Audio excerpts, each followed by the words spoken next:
Good evening, my darling batlings. I hope everyone's had a fantastic day and a fantastic evening. I slept for most of the day after getting up for my doctor's appointment, because I only got 3 hours of sleep last night. Oh, damn. Yeah, so immediately afterwards, I went to bed, and I woke up at 5 in the afternoon. Yeah, I slept in today. I didn't get up till almost 10:30. I don't know why. I just didn't feel like getting up out of bed. Dude, that's me every day. I think for me it was I kept getting up to go to the bathroom in the middle of the night, and I'm just I don't want to get up any further. For me, it's just because my bed is comfy. Yeah, I think for me, I was just so out of energy yesterday, and I was a little depressed too. So, I was just I guess I just decided to sleep off the depression. I did get some good news from my latest lab results, though. It looks like my body's gradually starting to recover from my anemia. So, basically, as far as iron and hemoglobin looks, those are going back up. They've been very low for a long time. How long are we talking here? At least a year and a half to 2 years. Oh, wow. Yeah. So that's good to hear. Also, found out what was causing all those ear problems. While I was there, I just mentioned to my doctor, before I go, I've been having a ringing in my ear and some sharp pains in my ear, and it's been unintended irritating me. So he just took a look in there. He's like, yeah, you've got an inflammation in your left ear. And he prescribed me some eardrops to use for it. They haven't arrived yet, but they should be here within this week. Good. So I should finally have that issue sorted. Yeah. Yeah, I was going to say that, if you got a ringing in your ears, don't answer it. I'm just glad it's not tinnitus. Yeah. Or, something majorly damaging. It could have been if I let it go on much longer. Oh, that's good that you actually did get it dealt with. What were you going to say, Miles? Yeah?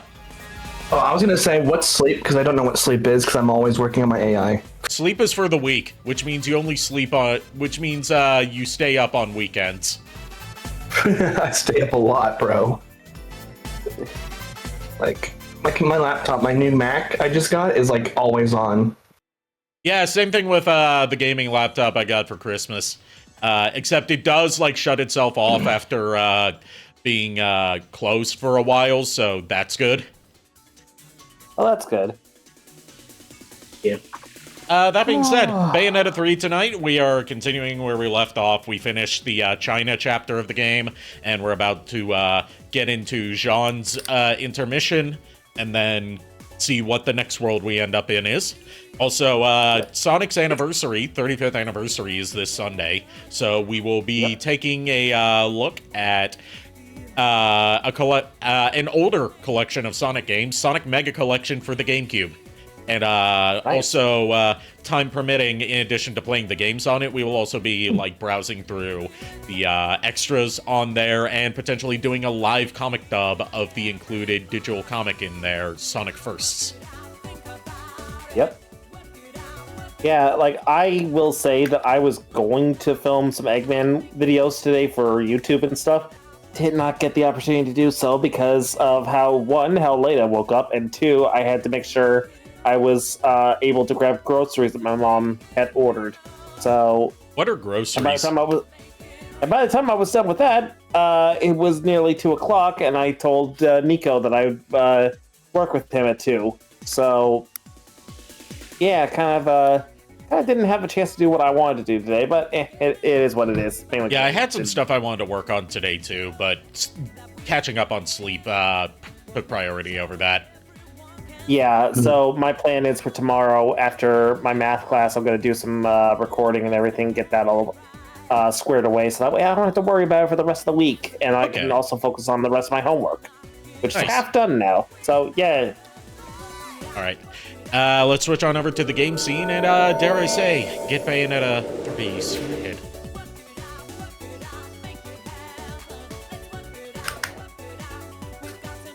You know, I'm almost tempted to make, like, in my own little headcanon, Megatron's Fall of Cybertron design to be like Hulkbuster armor that he, you know, reformatted into a new chassis for himself. I mean, that would work. It's basically just a beefed up body that was built for him after he was damaged. Pretty much, yeah. He was already, you know, pretty buff to begin with, but this is just like, this is, you know, like, even more beefy so. and Like, spiky. yep. Like the most dangerous steak. Yeah. Hello, Madama Butterfly. I believe I've logged in with the wrong account. Let me fix that. Yeah, you were logged in Maximilian. Yeah. They have, like, I'm using the same me for both of them. It's just, the Maxine profiles, picture has, the black lipstick. I see. Bayonetta. Ooh. Hello, Gamora.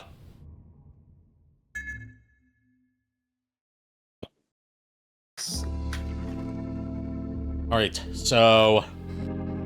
side chapter 2. The Link Strikes. Or we could, you know, fuck off and do some phenomenal remnants. No, we're not doing that. It better not be. We did the phenomenal remnant that matters, okay? Yeah. Which is the one that gets us Alruna. Ah. Aruna, Arlenoa. Oh my gosh.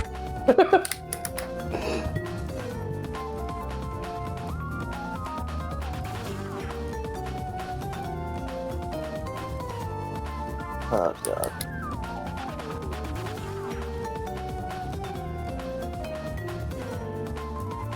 I can't wait till my student refund comes in so that way I can actually pay off all the debts that I owe, and then I'll be hopefully able to have a good stable, like a good solid baseline for cash that I want to be able to spend at Fan Expo in August. So I can't wait for mine to get here either.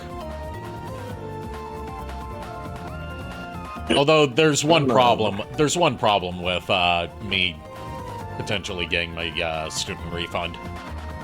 you're not a student anymore, are you? Right. Not at the moment.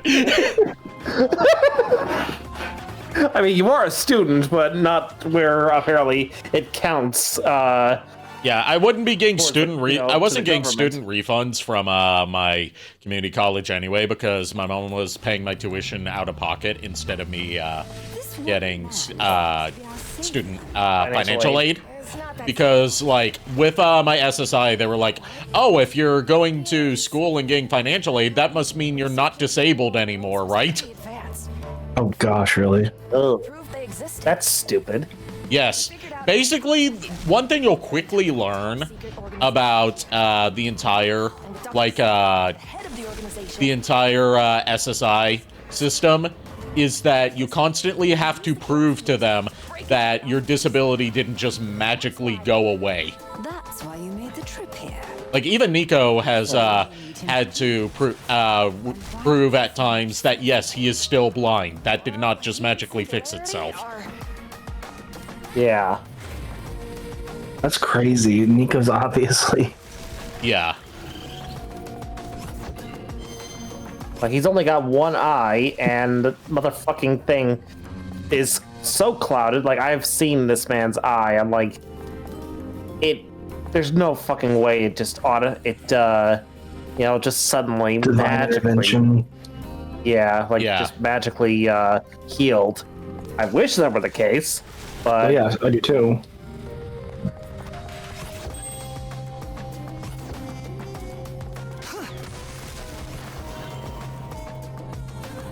Anyway, time for...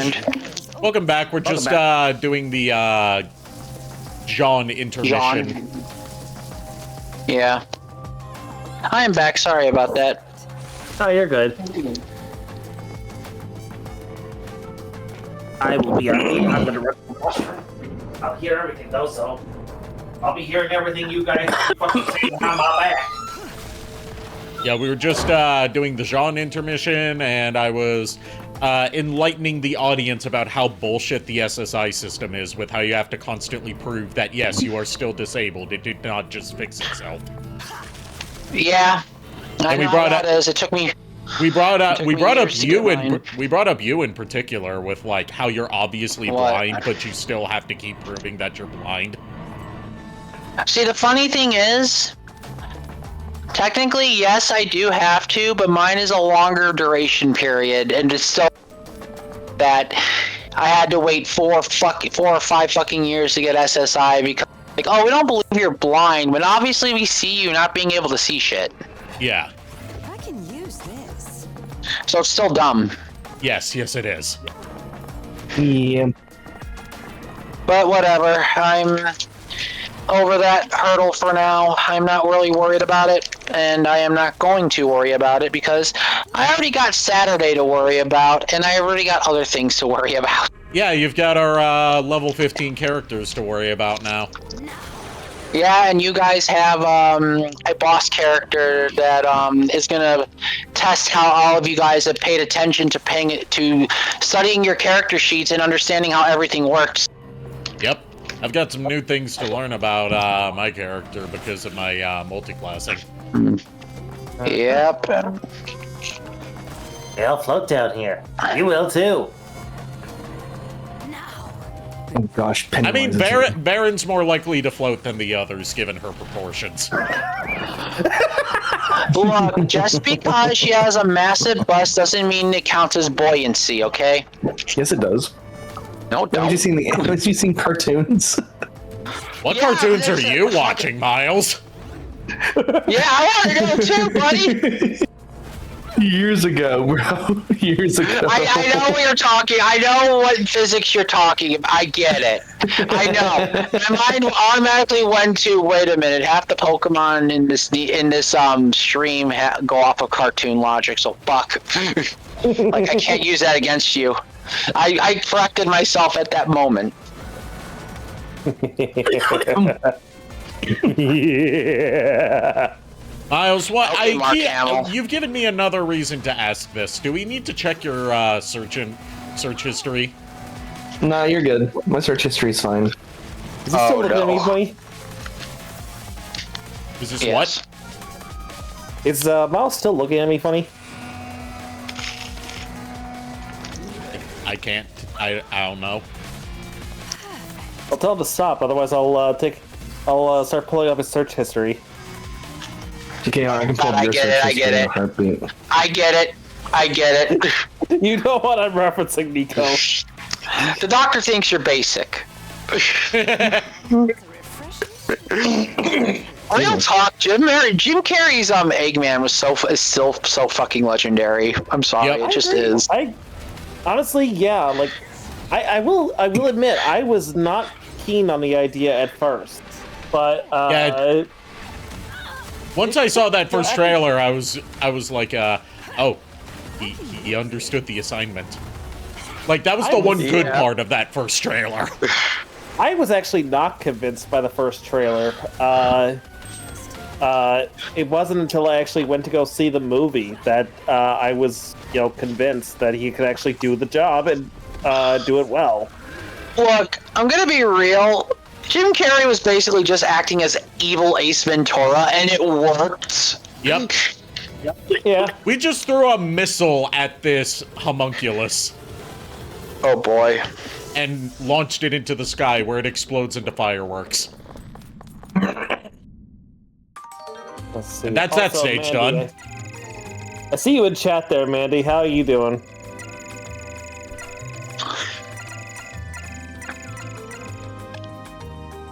God, I'm just excited for this weekend in general. Just D&D and then Sonic Mega Collection. I'm just Yep. fucking excited. And I'm we're glad doing to see some that- more Devil May Cry 1 on Wednesday. Ooh. And on Friday, we're doing more Donkey Kong 64 because Furret said he wants to be a part of my stream, just as I've been a part of his. Donkey Kong 64, D&D, and Sonic Mega Collection. Yeah, this is the golden weekend for me. Yep. I am fucking excited. Next stage, I'm also Chapter glad- 7, Burning Sands. Also glad to see that you understood what I was getting at, Iron. But like as far as that first trailer goes, one of the memes I remember seeing, other than like people memeing on how ugly Sonic's design was in it,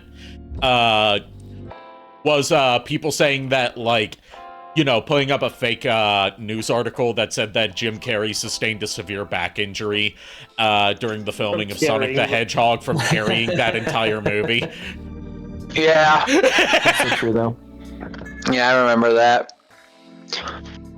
Anyway, I let's also remember get the part ready where, for Sonic. let's get ready for a cutscene with Viola this time. Okay. Meanwhile, back on the island. The Island of Misfit Toys. No, the island of Thule. Not to be confused with the island of Tool. Or the island of Thule. I know of another island, but I'm not going to say the name of the island. I kind of forgot Misfit Toys. Wasn't that Digimon? Rudolph. No, that was Rudolph. Rudolph the Red-Nosed Reindeer. Oh, was it? What am I thinking? Yeah. Of Digimon. Wasn't there something that had to do that? Hold on. Yes, that was in both Adventure and Frontier. Yeah, it was like Village of Misfit Toys, or like Village of Toys, or whatever. I don't remember, but it was like It was Was it Toy Vi- Village. Toy Village. I knew yes. I knew what Miles was getting at with the Digimon thing. Also, I was going to say with the whole Sonic movie thing, my other favorite part was Sonic coming out saying, "Don't hurt him." Okay, I figured it out. It was an episode named Island of Misfit Boys. Yes, which was From a reference Frontier. to Rudolph the Red-Nosed Reindeer. Yes, so I referenced two different things without realizing it.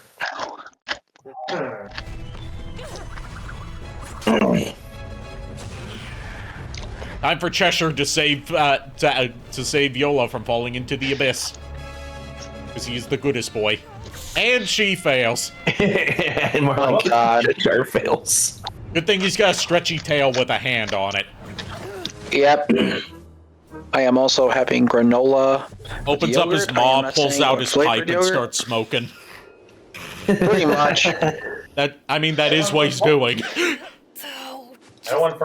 Anyone up for Papa Smoke? Smoke with you, Adam. Bad Ben. Yep. You'll see that. You've only got 9 lives, kitty. Fun fact, Viola's voice actress, I forgot her name, but she started out on YouTube, and Viola was like one of her big voice roles. Only did one take of that line where she impersonates Bayonetta mockingly. And like she wanted to do more, but the director was like, "No, you got it perfect on the first try." Oh God.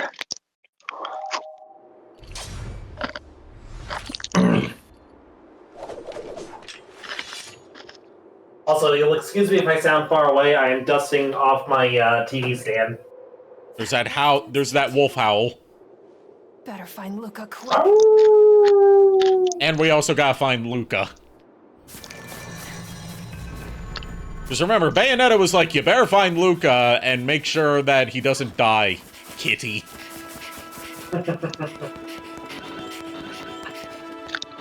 You're kitty.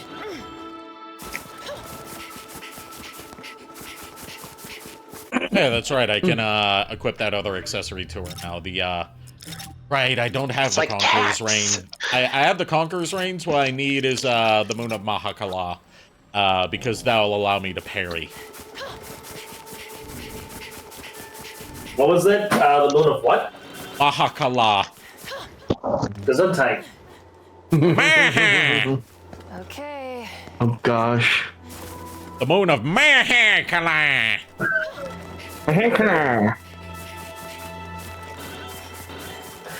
The Amanda Show. It always comes back to Nickelodeon, doesn't it? Like Nickelodeon, Yes. porn, or Gaia Online.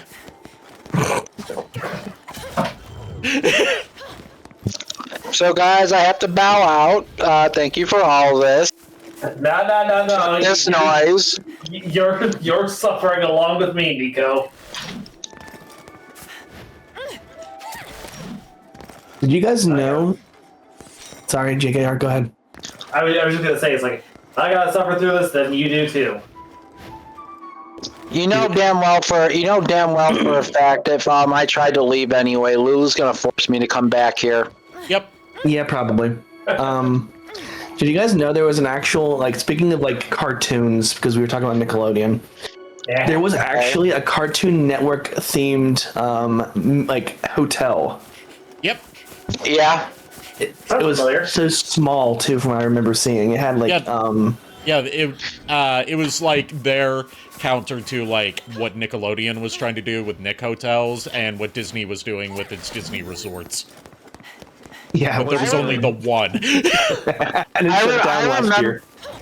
Oh God, I remember back at Six Flags, they had a fort where you were able to like pelt each other with like foam balls or whatever from an air cannon. And it was actually really fun, but I remember that.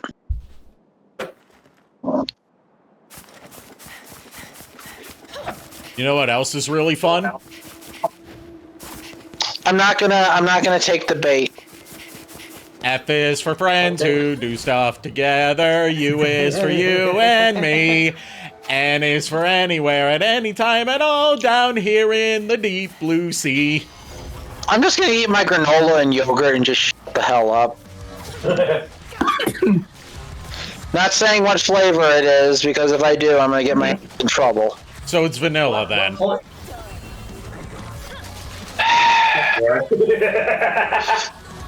Thanks, Ari. Thanks, Ari. Ari, thank you. Caught in You're, 4K. Yeah, Or I more know. rather, caught in 720p. That's 420p. It's 720p Let's be because real. that's what I stream in. Yeah, that's 420p because Twitch don't give a damn. My connection can't handle 1080p or dear God 4K live streaming. If only. I don't think You have Twitch to have even seen- I don't think Twitch even allows 4K live streaming unless you're like, you know, a big company or Look. anything like that. Look, Yeah. look. It could be better. You could be doing 4K HD. So 4K then. I don't know. I'm just being I'm 4K. just being weird. Okay, leave me alone. 4K is Ultra HD. Although there's a lot of debate about what counts as 4K, because, like, for example, a lot of 4K TVs, even though, like, the industry standard for 4K resolution is 3820 by 2160, 3840 by 2160. A lot of TVs also have a display resolution that they don't even use for anything. That's like 4120 by something. That's like, it's like still a 4K resolution, but it's not a standard that anything outputs at. Ah, Just like how 720p and 1080p are still technically both HD. They're just varying levels of HD. See, here's a funny thing. I don't worry about the quality of like a lot of stuff, honestly. As long as it works for me, it works for me. I'm good. Yeah. I mean, you especially, out of all of us, wouldn't need to worry about what resolution something's running at because you Well, can see it anyway. nowadays, no. Well, yeah, nowadays, no. But even before I lost my vision, my only concern was, am I able to play games effectively? And if I can, good. By the way, speaking of being able to play games effectively, have you been getting out of any use out of that Xbox controller? Not yet. Because here's the thing that's stupid about Xbox. Half the time, the games will load up without an internet connection, especially 360 games. Yeah. Because when I load up Sonic the Fighters or Skullgirls, with Skullgirls, sometimes it'll get stuck at the press start screen. And then with Sonic the Fighters, sometimes it won't even get to the menu where you can click start game. Oh. And then Soul Calibur 6 won't let you play anything unless there's internet. Even the single player. So it's fucking stupid. Actually, I think I know why it's doing that. Other than, requiring an internet connection without saying that it requires an internet connection. It's because when you're running backwards compatible Xbox 360 games on newer Xboxes, they use cloud storage for their profile and save data, and if you're not online, it can't access that. Yeah, but at times I can still access it even without my words, so it's just like Xbox is just a butt. It's just whether it feels like it or not. Yeah, pretty much, which is why I'm just gonna wait for internet, because here's the thing. Look, I want to play my games and everything, but unfortunately, with nowadays, you need an internet connection to connect to said games. It is fucking dumb. I am sorry, but it is. Yeah, remember when everyone was like, oh, the Xbox One is a terrible idea because it requires a constant internet connection to, make a little virtual handshake with the server every now and then to confirm that you're, to confirm the licenses for your games, and we're not going to buy it because of that, and then every console from that generation onward went on to do that exact thing. Also, the fact that you have to have online to download a update to watch DVDs on your damn Xbox or Blu-ray, so it's fucking stupid. Yeah, there's actually a reason for that, and it's incredibly stupid and petty. Oh. It's because, Sony owns the, Blu-ray is a Sony, format, right? They're the ones who developed it. So any device that can play Blu-rays has to pay a license fee to Sony. So, the way that Xbox gets around that is it's when they have to play Blu-ray movies that they have to pay a license fee to Sony. Yeah. And, Microsoft, kind of ingenious, but also, stupid and petty at the same time, was what if we were to, it can play Blu-rays, but the Blu-ray functionality is technically not built into it. You have to download it separately, and we don't, tell people that we don't, hype this up as a big feature, so a vast majority of people are not going to download the Blu-ray app, so that mitigates how many license fees we're going to have to pay to Sony. That's the other thing that's stupid, though. It won't play DVD either. Because when I tried watching, or listening to, rather, in my case, my Sat AM DVD, it would tell me on my thing, you need to download this. And I'm like, that is fucking stupid. I could just bust out my PS2 and do the exact same damn thing, you piece of shit. Yeah, it's because it uses the Blu-ray app for playing both DVDs and Blu-rays. Yeah, which is fucking dumb, which is why I'm I'm just disappointed with gaming in general as well as consoles at this point. I'm just There is one cool thing about the Xbox One S, which is part of why I'm still keeping mine. Which is that it can play 4K Blu-rays, which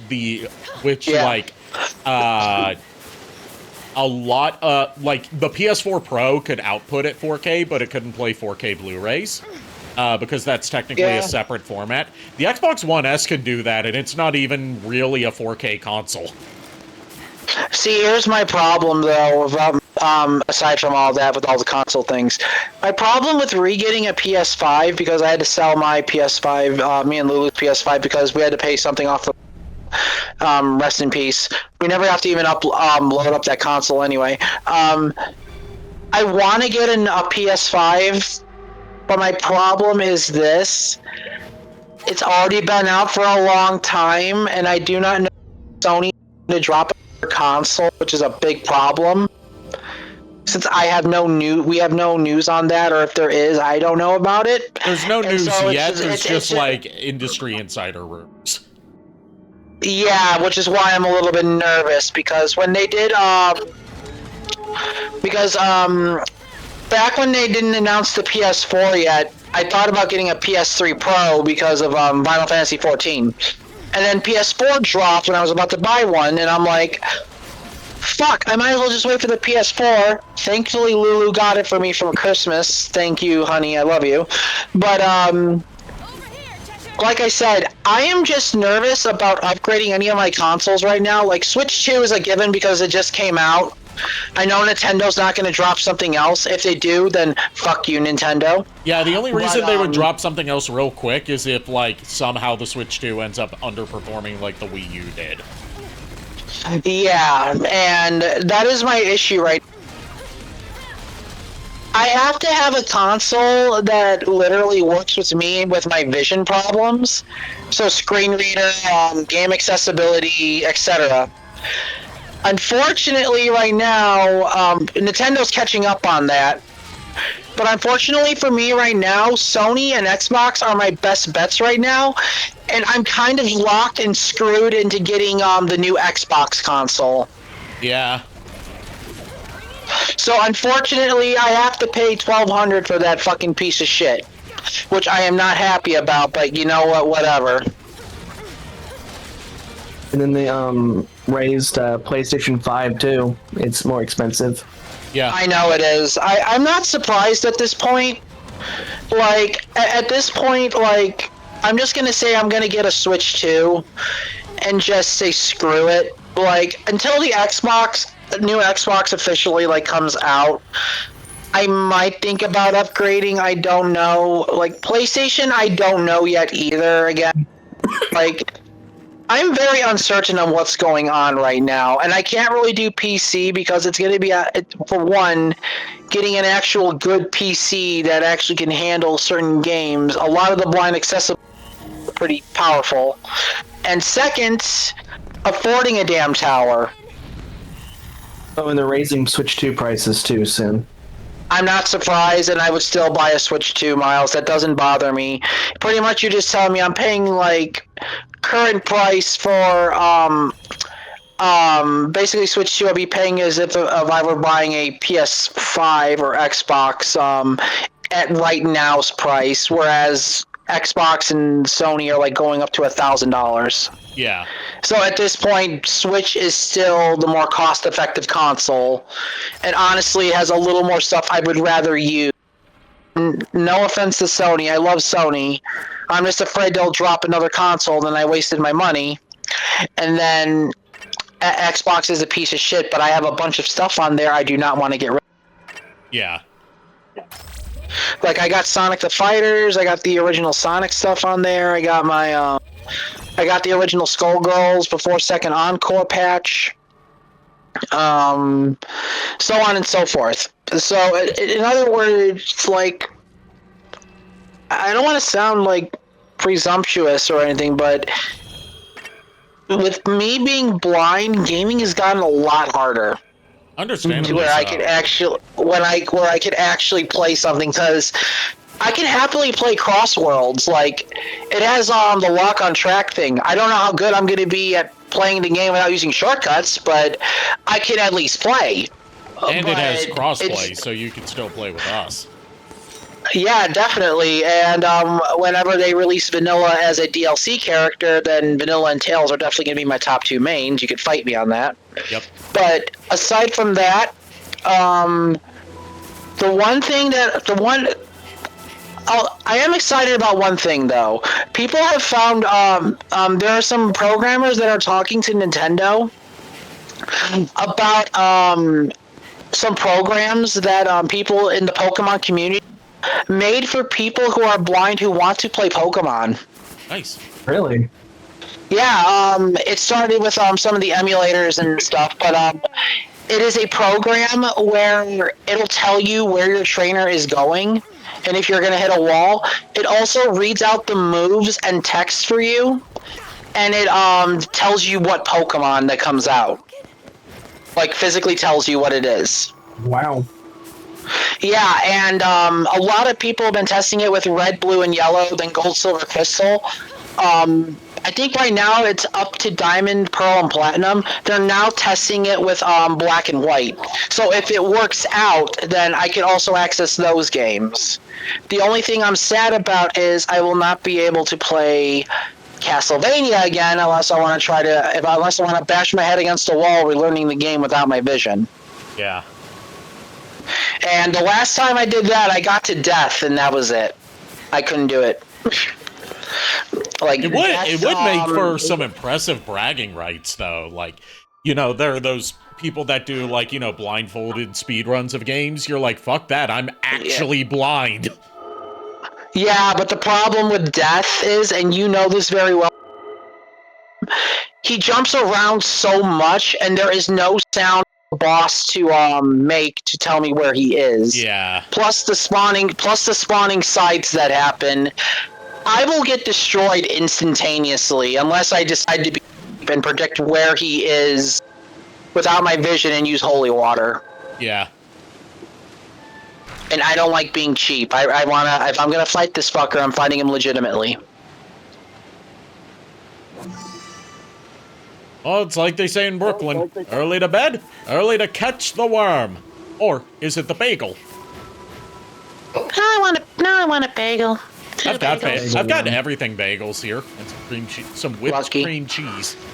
Oh, those are good. There's a bagel at the Biggie's Coffee that me and Lulu go to where I get the teddy bear frozen coffee.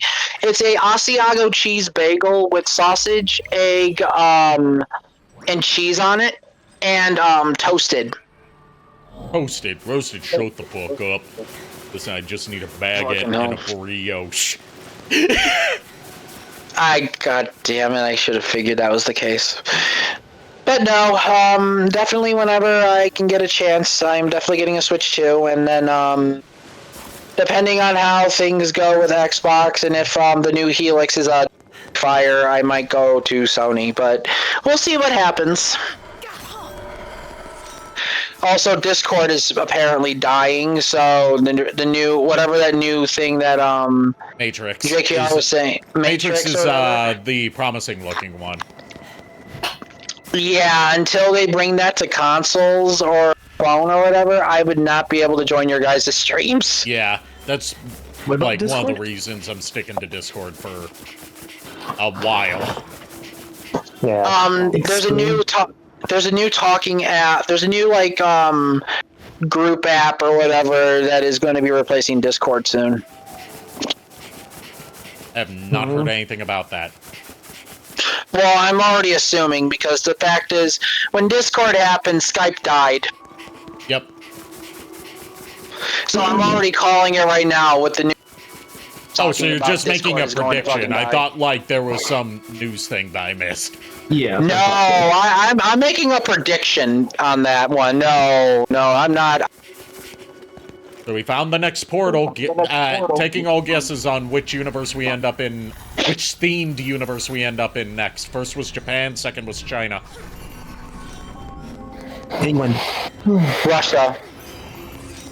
Russia would make for a cool one, but no, there was no Russia universe in this game. How about Poland? Nope. Italy, Great Britain. Now that I think about it, there is only one European themed universe in this whole game.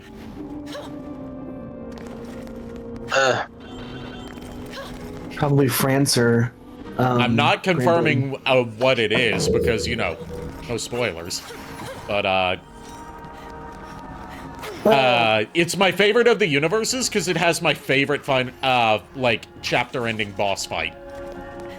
Okay. And my favorite Deadly Sin transformation for one of the demons. Oh, you guys are gonna be proud of me. Yeah? What? The spider in this game does not bug me at all anymore. Good. Especially Nice. since it's just like bootleg Phantom, basically. And my video signal just cut out. Nice. That's a, let's see. Let me fix that real quick. Okay.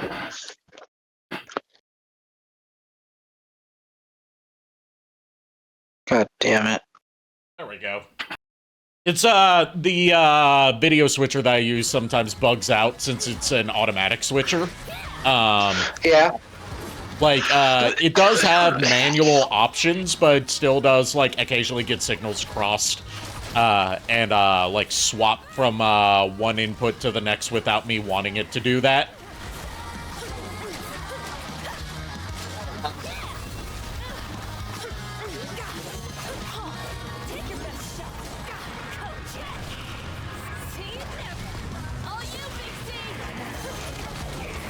But yes, we are back.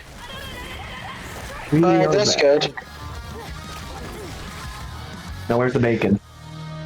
I do not have any bacon. I have not been to the grocery. I don't have any bacon, I just had yogurt. Also, Nico, I forgot to tell you, I put down a pre-order today for something that comes out soon, that you'll be happy to hear I put down a pre-order for like future stream content. Oh. The new Star Fox. Oh, nice! Yeah, I like how Nintendo does pre-orders, digital pre-orders, compared to the other platforms. Like, with Sony, it's like, you know, you pay up front instantly. Yeah. And then you just have to wait. With Nintendo, it's like they don't charge you until 7 days before the game comes out. Yeah, I know this very well because every time I pre-order a new expansion for Final Fantasy XIV, they did that, and then there was a time when one of the DLCs got delayed, and I'm like, oh god. And yeah, so Nintendo does it pretty. There's also a persistent rumor going on that this year's big sort of placeholder Sonic release, while they're still working on the next mainline game, is going to be a Switch 2 version of Sonic Frontiers that has all the DLC bundled in. Yeah, I heard of that. In fact, we don't know if this is technically true or not, because there's only the one picture floating around, but like people have looked into it and it seems legit. Someone seems to have gotten a hold of a like accidentally leaked early physical copy of it. Oh. Like people have looked into it and it seems legit because like they scanned the barcode that was on the box, and it does lead to a listing for Sonic Frontiers Definitive Edition for Switch 2. Yeah. I mean, I'm not surprised. Frontiers is not on Switch 2 yet, so it's like... Yeah, and it ran like ass on Switch 1. Yeah, no. Like, there were games that Switch 1 did not run very well. I mean, Pokemon Unite didn't run... It ran decently well, but there was a lot of, like, connection and latency issues that it had. You want to talk games that didn't run well on Switch 1? Pokemon Scarlet and Violet. Oh yeah, oh so true. god. Yeah, remember that lake, Miles? Good times. Not the lake. Not the lake, anything but the lake. And here I thought the Lake of Oblivion was a Lords of Shadow thing. No. It's the lake of lag, and more like it. It is a lake of lag. Like, so many Pokemon spawn there, it's not even funny. It's But here's the thing, you're sacrificing your Switch. I mean, it's a cool place to shiny hunt if you have, like, you know... We're in the next universe, and we're in the air. Straight up Looney Tunes bullshit. It's Egypt. That's what I was about to say. Okay. It looks like it was Egypt from the sand.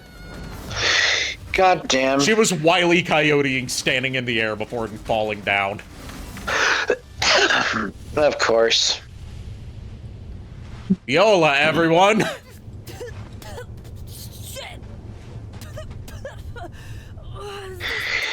Oh boy. And she lost her sword, which means she lost Cheshire. Oh no, not Cheshire. Anything but Cheshire being gone. The best boy is now in the desert, using it as a litter box. Oh, that's so true, though. That he also becomes the Sphinx.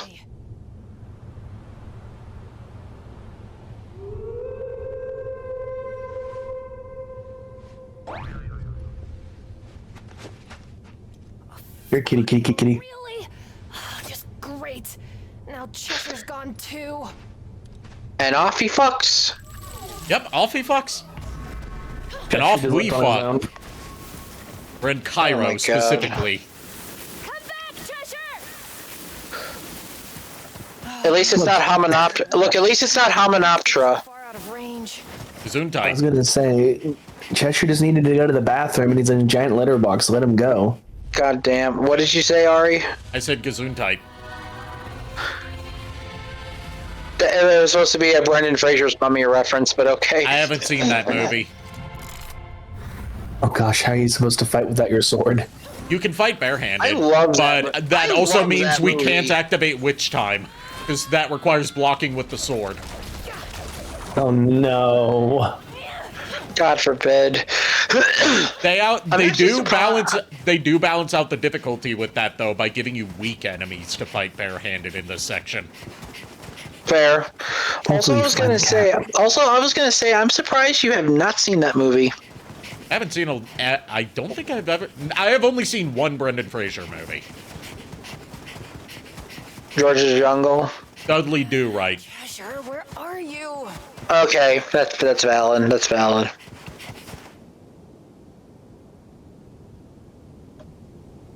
So now we get to play through the montage of her wandering through the desert and slowly getting dehydrated. Where are you? With Western music. Yep. This is exactly the kind of music I wanted to play over that scene in the opening of Abridgment Frontier, episode 4, where they're like trekking through the desert on their way to the forest terminal. Before, Copyright. well, no, like this is the kind of music that I wanted, but I couldn't find it anywhere because I didn't know like the right search terms. Cheshire, where the Oh. hell are you? Also, I've heard of women being thirsty, but this is ridiculous. She's hallucinating a bunch of Cheshires. Look at the best boy. Can't see straight.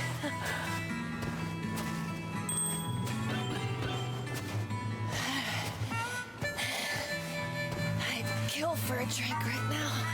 Nice water. Hell, a nice cube.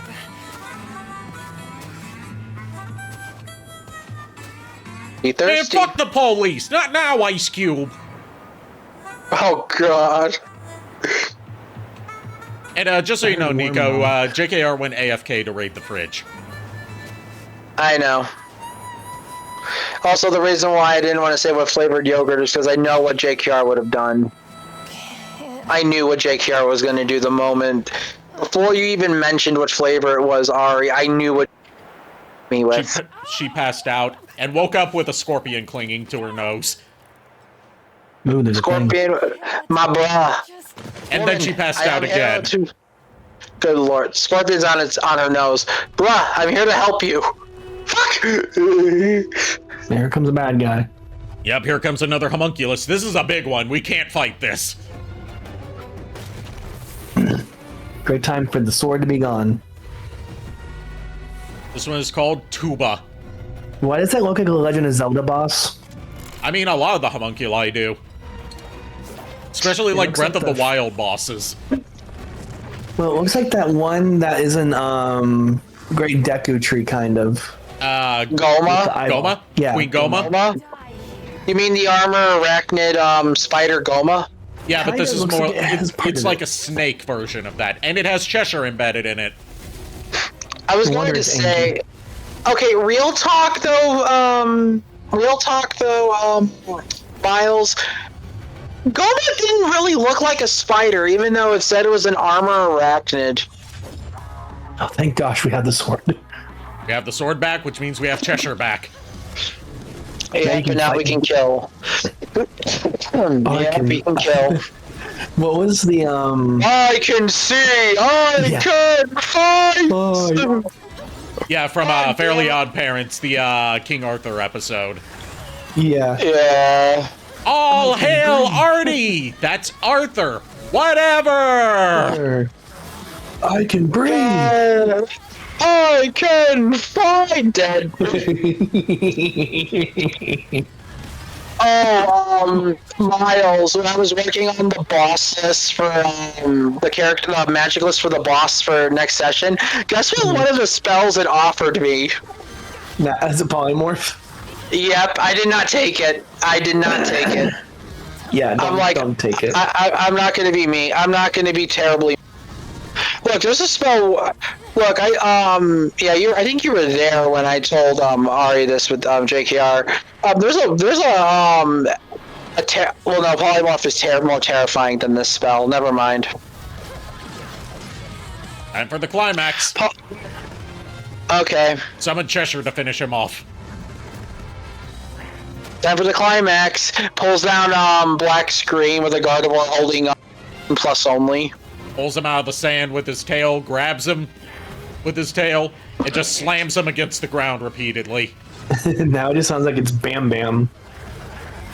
Let's be honest, Cheshire Okay. basically is Bam Bam. He just likes smashing stuff. Is my microphone working also? Yeah, it is. Swear I'm just making sure it doesn't cut in and out. So we're I finally sure Bam Bam. reunited, and it feels so good. Now if only we can get a damn drink. That joke, that's the point of the next section of the game, is to get her some water, because she passes out again.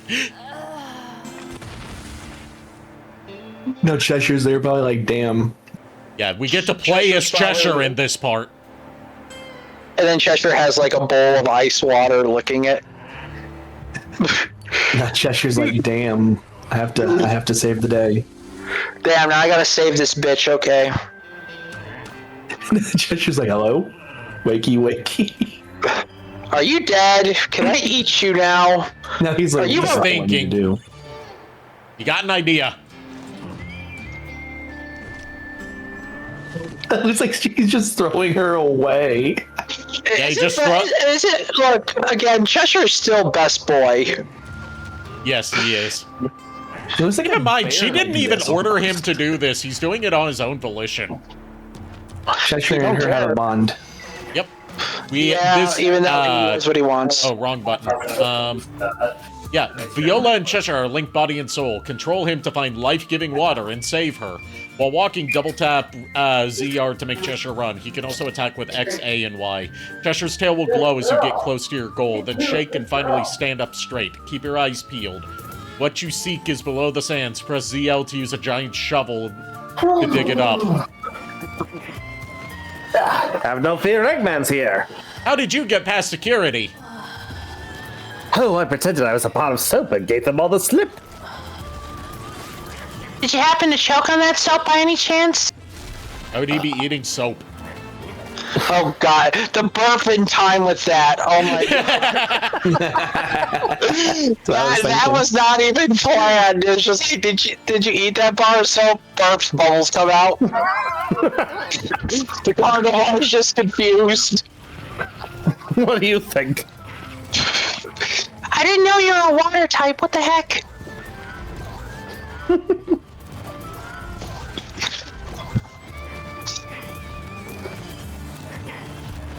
Oh god, welcome back, by the way. We get to go exploring. Yeah, we gotta find water or the bitch will die in the desert. So, Taxi. where'd you end up? We're in Egypt. Egypt. Cairo, Egypt. I told Ari it wasn't Hamanoptera and he's Fraser's the Mummy, so I'm like, okay. Yeah, I haven't seen any of the Mummy movies. I've only seen one Brendan Fraser movie, and it's Dudley Do Right.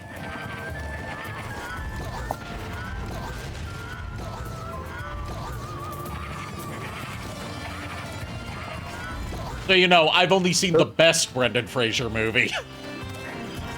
The one that no one remembers that was nominated for a Razzie for worst remake, adaptation, or ripoff.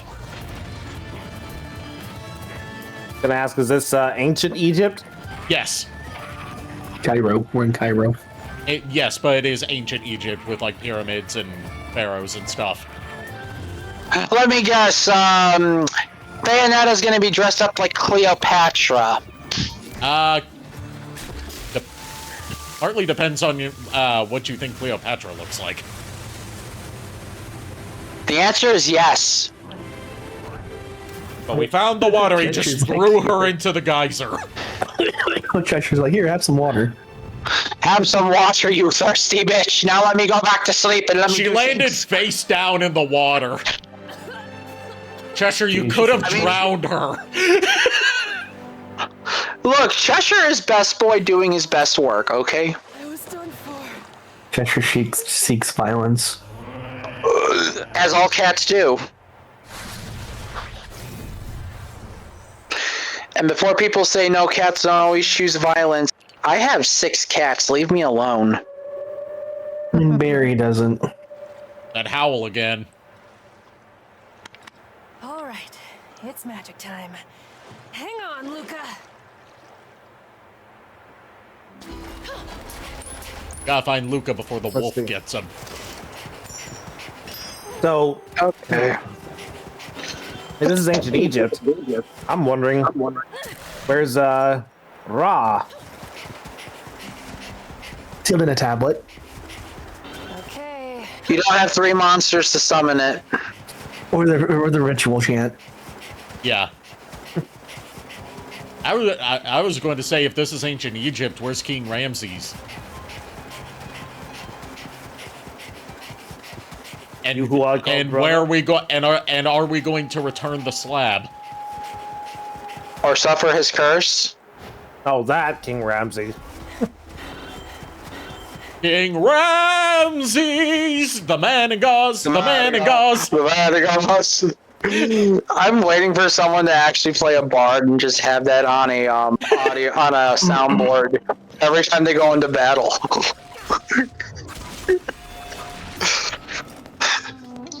But yeah, not the. I was not thinking of the Egyptian god monster. I was thinking. The actual sun god. The actual sun god. Close. Okay. I was actually thinking of the alien that named himself Ra. Stargate? From Stargate. Yep. I only know that because I read part of the novelization of it in like 5th grade. Because for some reason, out of all the books that we had for like, you know, reading time in 5th grade in my homeroom class, one of them was the novelization of the movie Stargate. So, MJKR, you mean the Goa'uld or whatever it's called? Goa'uld, yes. I could not pronunciate that at all. Wow. I have never seen Stargates. Do not know what the fuck's going on. I just remember like reading part of the opening of the book, and there was like a ceremony going on where it goes like Kek, Ra, and then years down the line, Kek would become a meme. Oh, There's such God. or like alien team species, speak. bro. Arise, chicken. Arise, It chicken, is chicken, you who arise. is dumb. It is you who is dumb. Mega Ultra Chicken, arise, chicken, chicken, arise. Arise, Ultra Chicken. Arise. It is you who is dumb. Chicken eyes. BillyWitchDoctor.com at your service. Gosh fucking damn. I miss Aqua Teen Hunger Force. It's still around. They brought it back. I did not know this. Yeah, they brought it back like a year or so ago, and there's actually been a bit of controversy with it in the Aqua Teen fandom. Not because it's like bad or anything, but because people are arguing that the animation is too good for Aqua Teen Hunger Force. Seriously? Unfortunately for me, I would not be able to see the animation. I would only be able to hear things. Like, they're arguing that the animation's too good for Aqua Teen Hunger Force because part of Aqua Teen Hunger Force's distinct visual style was its absolutely dog shit animation. Oh god. Because it was made on a shoestring budget. This is Aqua Teen with a budget.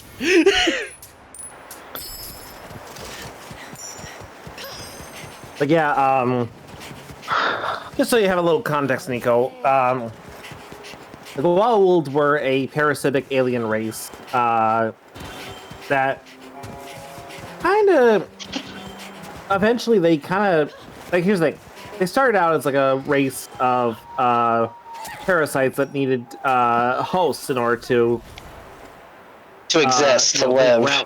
not really to exist, but more so to move from their little aquatic environment. If they wanted to move from one place to another, but like there was land mass in the way. Okay. So what they did was they would inhabit other alien races in order to kind of like basically looking like meat suits of their, so they could interact with the world around them. Eventually, hey James. Hey, James. Hey, James. Hey, James. So eventually, what they did was, I think the idea was that they came into contact with a technology called sarcophagus technology, is what they called it. And the idea of the sarcophagus was that it was meant to heal even death, like just those who had just recently died. It was able to restore them, and even like also restore their overall health. Apparently, from what I've gathered, that technology, they used it so much that it got to the point where it was like an old race eventually became megalomaniacs, to the point where they actually had like their own empire and everything. And then they came to ancient Egypt and basically established themselves there. And so like one of them actually took the host of some random kid and turned himself into the sun god Ra, and basically ruled over that particular ruled over ancient Egypt for a good long while. And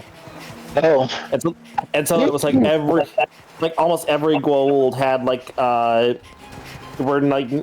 took the identity of some god from ancient Egypt. So like we had Ra, we had Hathor, Basset, Horus, Anubis. Yep. Yeah, funny thing is, Anubis amongst them was actually their chief scientist. And he was a madman. But yeah, I mean, it makes sense with the whole mummification thing. It must have been a science at that point. Like even before that, it was like the fact is like he actually apparently in the show he turned out to have actually been like, from what I understood was he had hijacked the body of one of the creatures at the show called the Ancients, which were just like a race of like super advanced humanoids that had basically littered the stargates across the galaxy. So what you're saying is, in the words of Cheshire holding up his paws, aliens. Basically, it's like they were aliens. It's a whole big convoluted thing, but it's like that's basically what the gold were. They were alien warlords that basically decided to name themselves after Egyptian gods and basically influenced ancient Egypt. And then it was put on ink on a card, and then a man with one eye put it away in a pyramid. God, then there's Chunky. He's dead. Yeah. Let's see. James says he did more VIP protection for a kid again. He is trying to get. I was reading that at the same time as you. Go ahead. Oh, he said according to James, I quote, "I did some more VIP protection for a kid again. He is trying to get a girl at school." Oh. Okay. Good job then. I assume you did a good job. Yeah.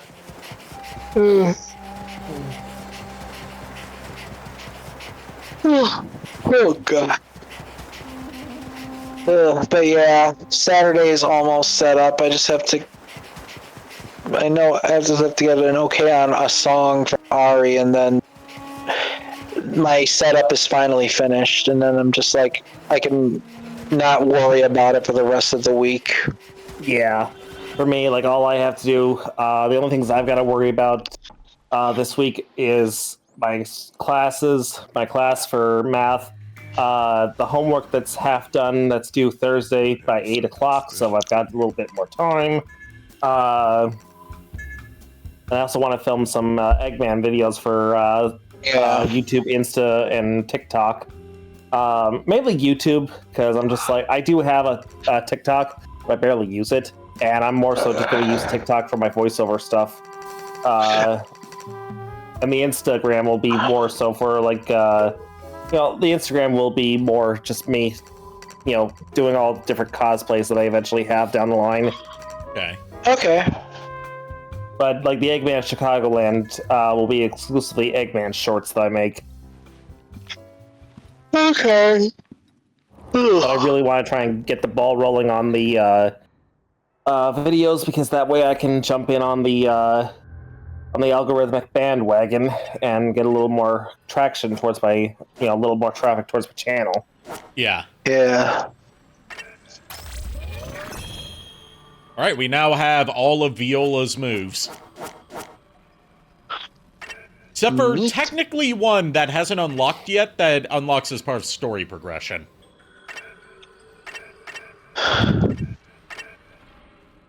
Yeah, James, it sucks with homework, but thankfully it's nothing major. It's only one class, so there's that. I just want to be done with... this is my last class I need to do before I actually graduate, so... and I figured, you know what, why delay the inevitable? Just get it done over the summer instead of having to, commute to and from campus in the fall. Unfortunately, that class is math. Nobody likes math. Yeah.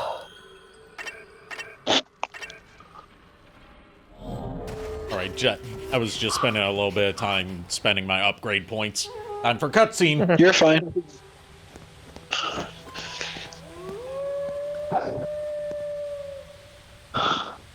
Hello. Are you invoking the Lulu? Where are you, you mangy psycho? You'd better be okay, Luca. I was gonna say, if anyone tries to call Lulu when that wolf howls, I'm gonna be like, you're going to invoke her, and then I'm gonna have to try and either calm things down or let things go run amok. Also, she's not a wolf. She's a German Shepherd. It's like a huge river. East. Better steer clear. Fair, but German Shepherds have a tendency to howl, too. Yeah, you know what else has a tendency to howl? And also tying back into the discussion of ancient Egyptian stuff? Basset hounds. My aunt and uncle, who are, unfortunately... Oh, a toad. Yep, found a toad. It's over for now. Got it? Yeah, my aunt and uncle, who are sadly no longer with us. One of them was actually a Vietnam veteran. Oh, cool. But yeah, what was it I was gonna say? Oh yeah, they actually had a basset hound named Max, and he was just the sweetest little slaughterpuss. Pretty fast. Yeah, as basset hounds are known to be. They're also known to have, like, attitudes, too. That's why their nickname that a lot of basset hound owners call them is bass holes. Shit! It's pulling me under.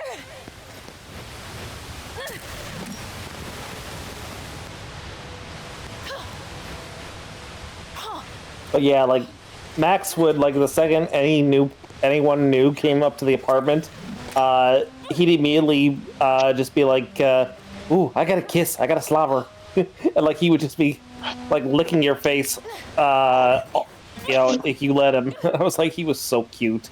That's just hounds in general. from my experience, because that's what Olive was like when she wasn't borking at you for being new, as you experienced. Several times. And that's what my dog Stanley was like too. Like, he wouldn't, you know, come up to you and slobber on you necessarily, but like, he was like the chillest dog you would have ever met. And like, there was one time where we were visiting my granny, who is not been with us for a while, but like, we were visiting her house, and this was when I was a kid, so the dogs we had at the time were my childhood dogs, Snowball and Stanley. And Stanley really liked my granny, because she was, you know, real nice to him. She was nice to animals in general. But he, like, just walked up to her while she was sitting in her rocking chair and just, like, went up to her and licked her on the face. Like, bottom to top, licked her across the face. And she was not prepared for that. Oh, boy. Because my grandpa had a dog too, but whenever we came over and brought Snowball and Stanley, he had to keep his dog in the basement because she was not friendly towards other dogs. And like, there was one time where she and Stanley accidentally came across each other, and she injured him, and like bit him on the ear and started bleeding real bad. So, you know. That's an example of why that dog's name is Lucy, which there's a dog here named Lucy now, who is very much a friendly girl. Lucy was friendly towards people, not towards other dogs. She was real territorial. Yeah. Yeah, but yeah, hounds in general, all that to say, hounds in general tend to be, like, real loving and give lots of slobbery kisses. Yeah. Like, Widget, she's not a hound, but she is a terrier. And she, like, you know, she is just the most spoiled little girl in existence. Like, she will, the second she sees somebody new, she's like, I gotta sniff them. I gotta sniff them, make sure they're good. And then if she, once she deems you worthy, she will demand uppies from you. That's kind of what's... like, go ahead. And she'll, like, want to kiss you on the face. Like, she loves it when I pick her up. That's kind of what the Lucy dog that my neighbor has is like. Like, she loves me in particular. Like, anytime she sees me, she, like, darts toward me with the zoomies, and, like, she tries to jump up on me, and, like, she will drown me in licks. She does not get tired of it. And Snowball was also, like, you know, she had to investigate the newcomers, and she would show off towards them to try and, like, get their attention. Like, she would show off one of her toys that she had to try and impress them. I remember Snowball doing that. Yeah, especially with Bones, she would do that. Like, she had a weird thing with Bones that she would do, which was, like, she would hold them facing outward in her mouth like she was smoking a cigar. Yeah, I remember that, too. Sheesh, all these memories.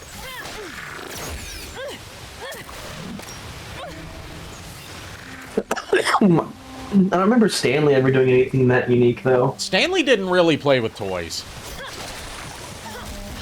Like, he would gnaw on a bone every now and then, but he didn't really play with toys. He didn't really play in general. He just chilled. He would chill. He had a way of like trying to communicate to me that he wanted me to come out of my room and come hang out with him. Because, like, he would, like, stand in the doorway, look at me, and then walk away, and keep doing that until I came out to give him some attention.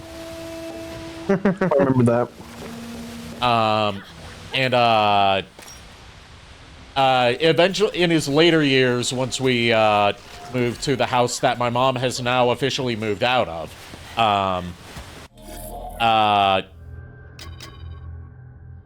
he would like sleep in the bed with me, even though he was a big boy, long legs.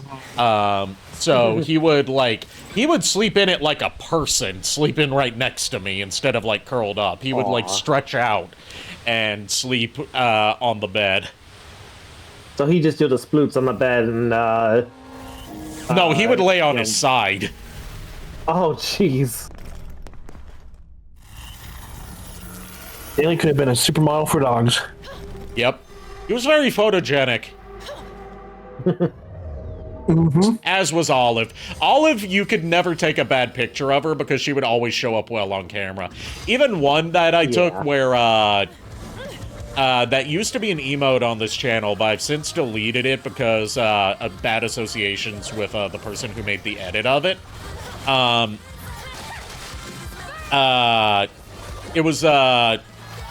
It was a photo of Olive that I took where I was trying to like get a close-up of her, but she wouldn't stay still, so it came out looking all warbly and distorted. I had that as an emote on this channel for a little bit. It's not there anymore, but I still have the picture. It looked real funny.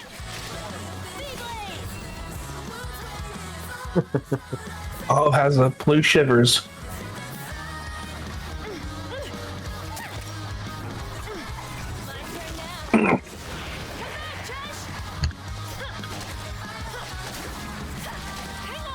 Ooh. You know what? That reminds me. I best check any sort of unban requests that we may or may not have gotten, and mainly to ensure that that individual hasn't attempted to request an unban Again.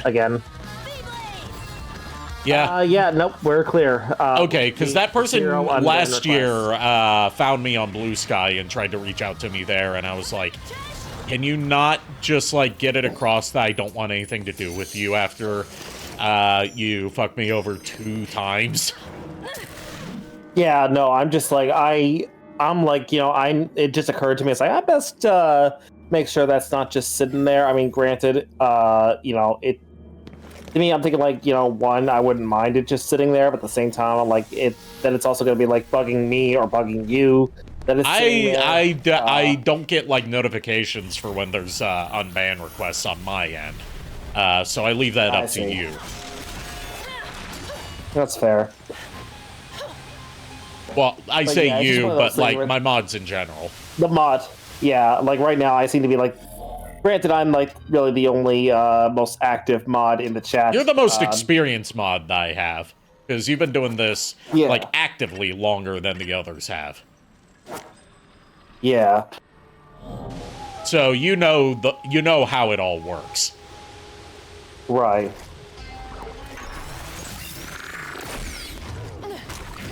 Oh, it's moving pretty fast. Better find a safe spot. Oh, so my new job's gonna be really weird.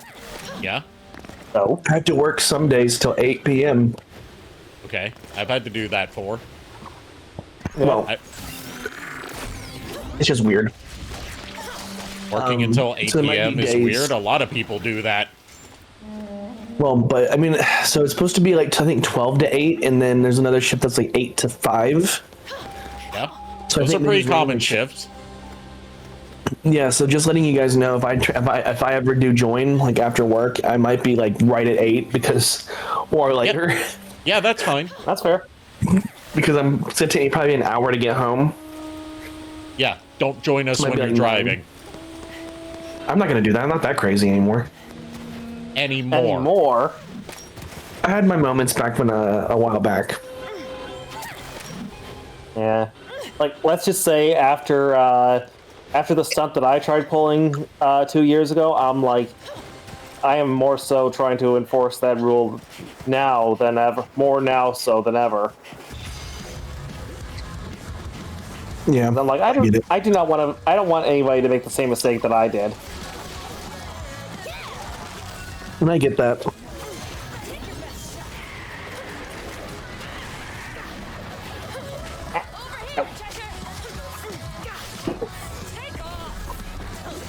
Yeah. Come, Cheshire. Punish him. Bring it in, big guy. Peace.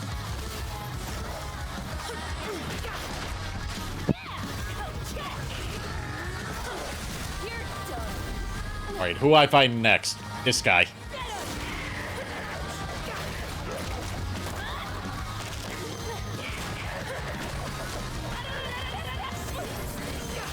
back, Chesh. Are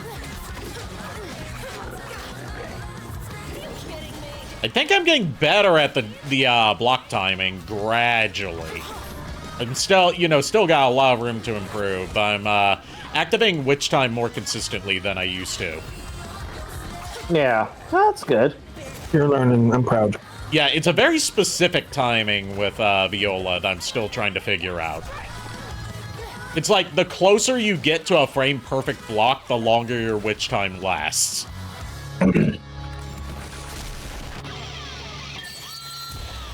And since I now have the Moon of Maha, that means I can parry now as well. The Moon of Mayhem. Moon of Maha. I mean, do you need to see the name? No, I saw it. So everyone can see it. The Moon of Mahakala. Well, technically, our faces block it. Yeah. So I only saw meh. Somehow this is your fault, Miles.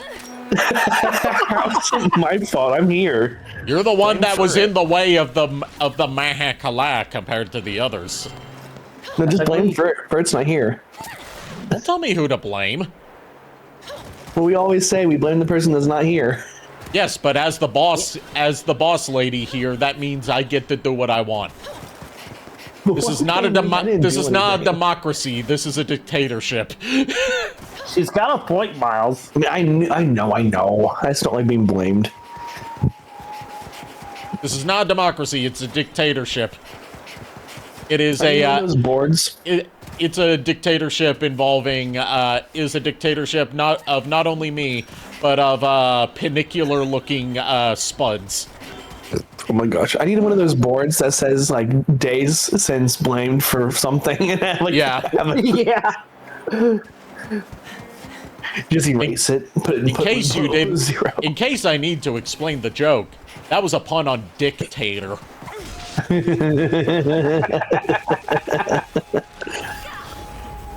Oh, jeez. God damn it. Like, I was more so laughing at what Miles said until you explained it, Ari. I was just like, oh, fuck off. Ari's just dictating everything. Yeah. And she is the one to do. I don't think. Wait, JR, did you not get the pun in that one? Yes. I said you put the emphasis upon the word dick. Yes. Because why not? You put the emphasis upon that syllable. It's been a weird couple of days. Like, I'm kind of accepting. Same here, dude. Stuff. Same here, dude. I only got 3 hours of sleep last night, so after my doctor's appointment, I came home and took a long nap and didn't wake up until 5. You know, somehow I think this is your fault, Miles. You can't blame me for 2 things in a row. Sorry. You don't make the rules, motherfucker. Not to mention the fact that I did not blame you for 2 things in a row. I already blamed you for one. I blamed you for another thing. Yeah, those are 2 separate blames from 2 separate people, thereby making it one each. So by your own made-up rule that does not apply because you are not in charge here, it is still not 2 things in a row.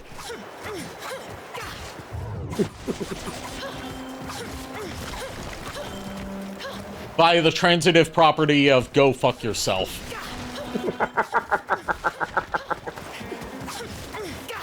We love you, Miles. Honestly, yeah, you're good, Miles. We just love messing with you. I know. I'm just messing back by being like, fuck this shit, I'm out. You're being a bratty bottom, got it. What the hell? Cutscene time. There's Luca. Look, you're my best freaking friend at this point, man. We found Like, Luca. And some more homunculi to kill. Luca either is holding his hand, doing menacingly, or something's happened. It could be both. But like here's a question for you, Ari. Out of all of your mods that you have in charge of the castle, mainly making sure things run smoothly in the castle. If there was one person you would turn over admin ownership of the server to for like emergency reasons or whatever, who would it be? It would probably be, no offense to any of you guys, it would probably be Kier. Fair enough. Because, dude, he's been busy. Dude's aware of what needs to be done in emergency situations without me having to instruct him. Oh, cool. That's good to know. Like, dude's reliable in emergencies. Like, I'm actually glad that you got someone like that who's that good instead of having to worry about as much as I would love to be the guy you turn to in emergencies. I'm like, I don't think I would be able to handle as well as Kier would. Yeah. All right. Cutscene time. Luca, you okay? Stop. Uh-oh. Stop, please. Uh-oh. He's becoming something, I bet. Well, you're breathing at least. Don't worry, they're all gone. Are you hurt? Can you get up? Stay back. Yep, this is stereotype. Damn, my head feels like it's cracking open.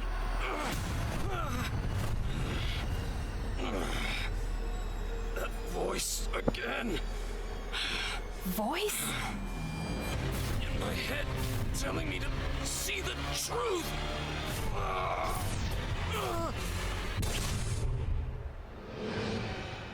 Uh-oh. Ruh-roh. There's only one truth. Luca? Still there, Nico? Yeah, I'm here. I'm Okay, just silent. Just making sure. The Yeah, girl I've been would have here. gotten him. I'm just saying no. I've just been silent and you guys talk.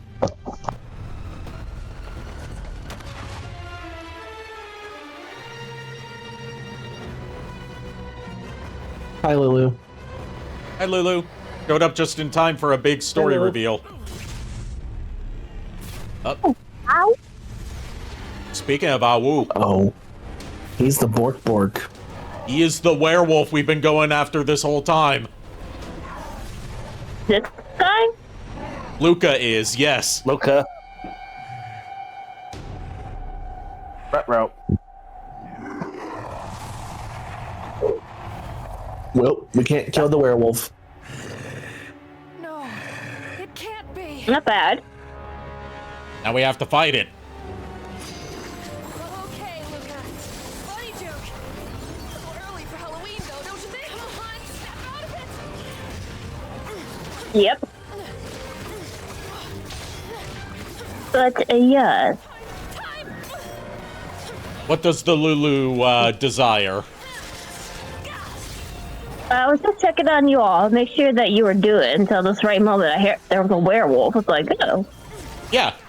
This is the werewolf that we had you take a look at and judge last time. You said you weren't too big on the design when I was asking you, like, if this counts as Wolf Daddy. I mean, to some people it is. I mean, it's definitely unique and different. Don't get me wrong. I like I do like the cape that they have on them. Yeah, the cape that's got, like, a stained glass look to it. I love that. I like.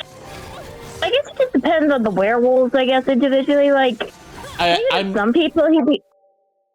I was going to, like, take a guess at, like, your stance on it, with it being, like, Von Lycon, he's a wolf daddy, but he's more like human presenting in how he's designed. Whereas this is more so just a wolf.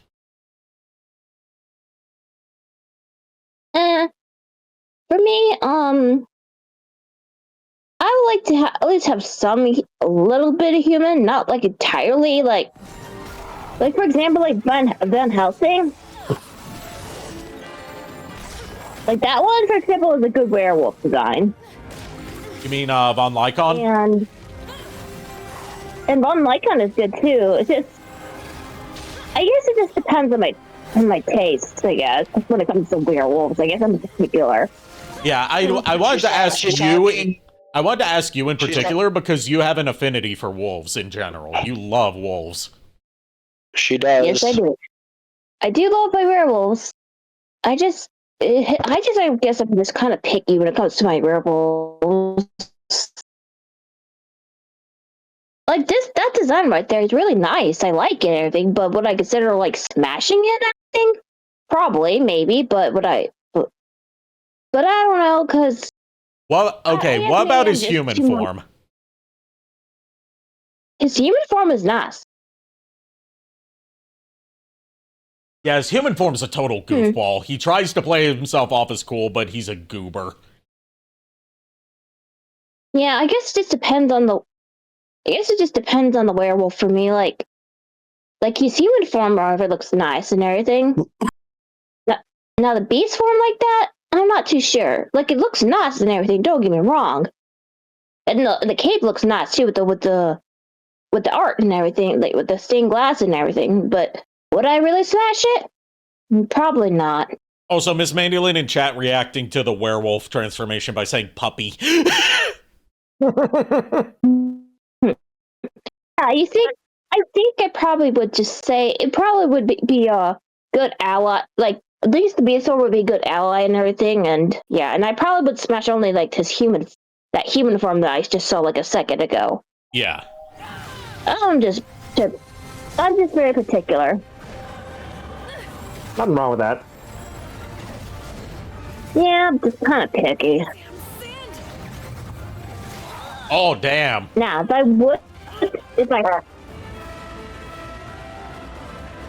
oof.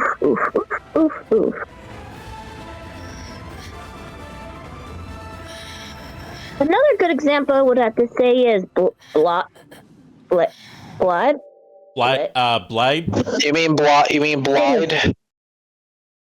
Yeah. The one that Bao is down bad for.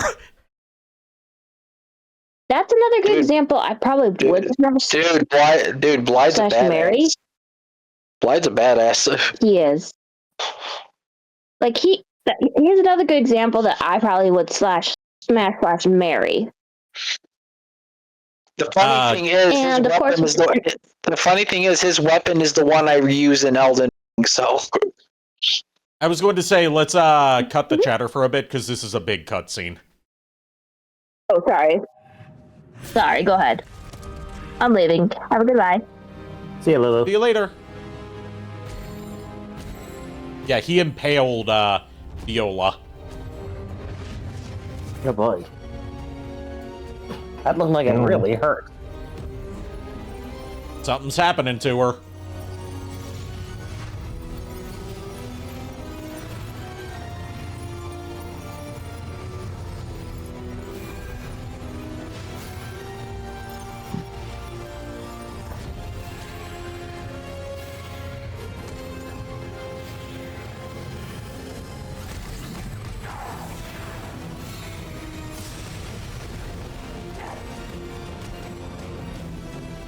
What has to do with Cheshire?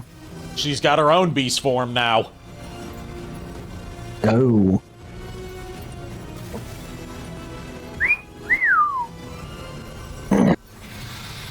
Yeah, this is a beautiful design.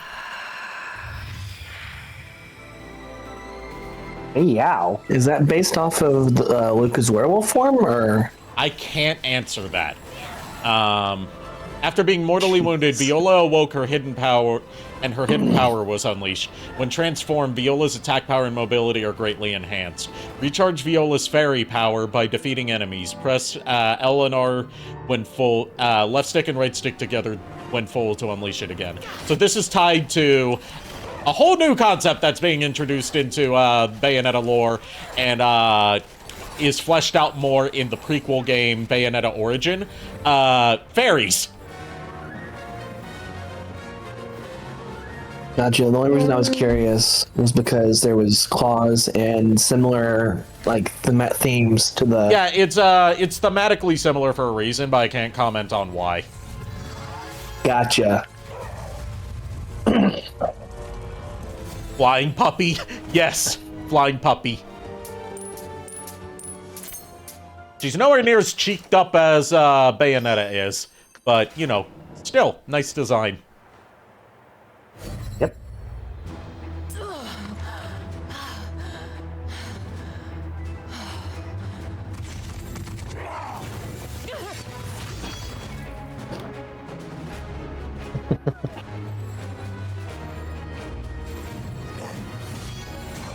Dang. Luca really wants to get rid of her.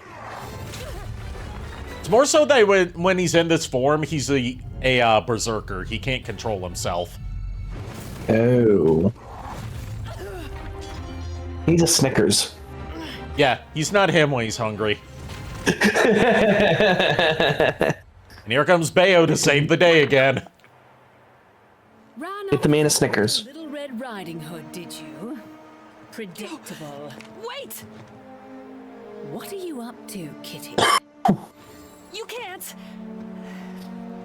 You don't know who he really is. Impossible.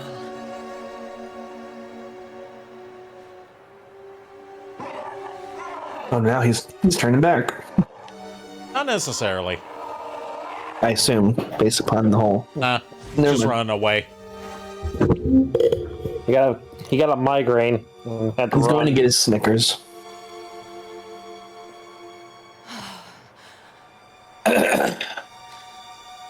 Each world the multiverse loses seems to be making it more and more unstable. It's why he's like that. Please, wait! If we can get to the Alphaverse and stop Singularity, we might be able to help him. Might isn't good enough. And at any rate, I only have 3 of these. Let me take care of him. I'm in no mood for jokes. Please! You have to be the one to find all of the Chaos Gears. Look, I know how you feel, So? but trust me.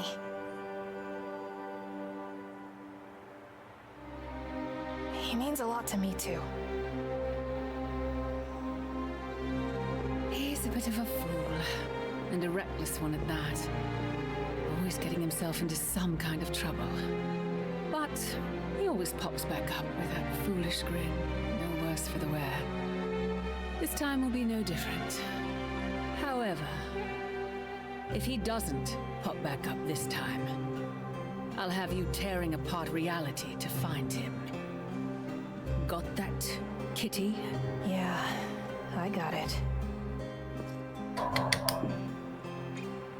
Sounds like somebody setting off fireworks around here. Shit! Much better. Now off you go.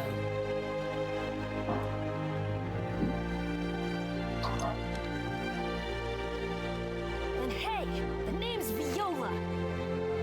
Don't forget it.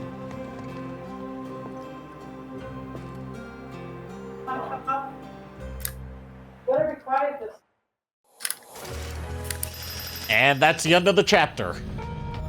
Oh, that's the first time I've gotten a platinum stage ranking with Viola.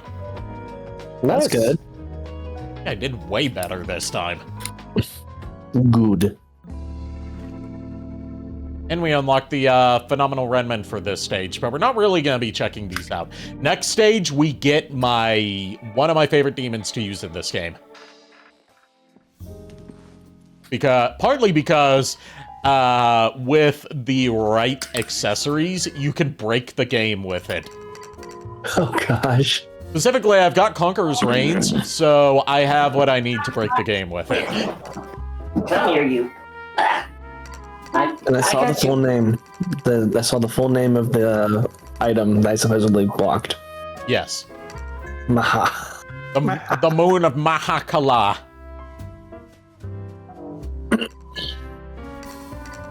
Great. While we're at it, we'll buy Scarborough Fair and Love is Blue, just to give us some more weapons. So when it says for another Bayonetta, does that mean like the Bayonettas from different worlds? It's what it's saying. Basically, those are like old save game bonuses. Like, if you have Bayonetta 1 and 2 saves, then you unlock Bayonetta 1 and 2 starting guns as weapons you can buy in the shop. Gotcha. Makes sense. Also, sorry about that. I had to wrangle a widget. You're good. How is Widget? She's good. She just doesn't like the fireworks they're launching out around here. Why this early? It's not even like time for that. Here's the thing, Miles. Where I live in the city, it is a very large Puerto Rican population. So, and it was Puerto Rican Independence Day this past weekend. So, gotcha. Plus, the World Cup isn't the World Cup going on too? I think so. Yeah. So I think that's also a case where it's like a bunch of probably some fans are also cheering and hollering. Oh, I need to download the new SAO demo. Oh, the fuck you don't. Why? Because Sword Art Online sucks. The game looks interesting somewhat. It's not based off of Kirito. Sword Art Online sucks. It's .hack, but worse in every way. I know. Once they come out with the .hack, I'll drop it. Or you could just support .hack over the series that stole its glory. I beat all the .hacks. Actually, you know what I found the other day? What? He's reminded me. I found Infection for dirt cheap. Yeah, Infection usually, like, the chapter 1 of each of the sagas tends to go for the cheapest. It's once you get to, like, the last chapter that the prices go up. Like, the most expensive of the original quadrilogy is Outbreak, which is part 4. And then the most expensive of GU, which GU thankfully doesn't go for as much as the original quadrilogy does. Sorry, Outbreak's not part 4, it's Quarantine, that's part 4. Like, I have physical copies of all 3 chapters of .hack GU on PS2, thanks to Kier helping me procure 2 of them. And part 3 was the most expensive. But it didn't go for nearly as much as part 4 of the original quadrilogy. Yeah. Because that one goes in the hundreds. GU, the most expensive you'll get is probably like 100 around there, depending on the condition for like part 3.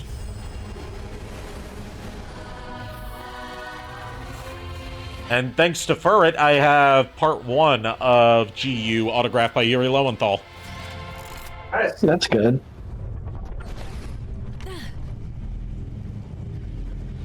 Apparently, he was real excited to see a .hack GU thing that someone wanted autographed. Nice. I didn't get a lot of it.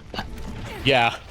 Because that's, like, I love Yuri Lowenthal's, while I have had a long-running joke about Yuri Lowenthal being one of my, arch enemies in voice acting because he tends to do the same voice for everything and still knocks it out of the park every time, I do, like, genuinely love and respect his craft as a, voice actor.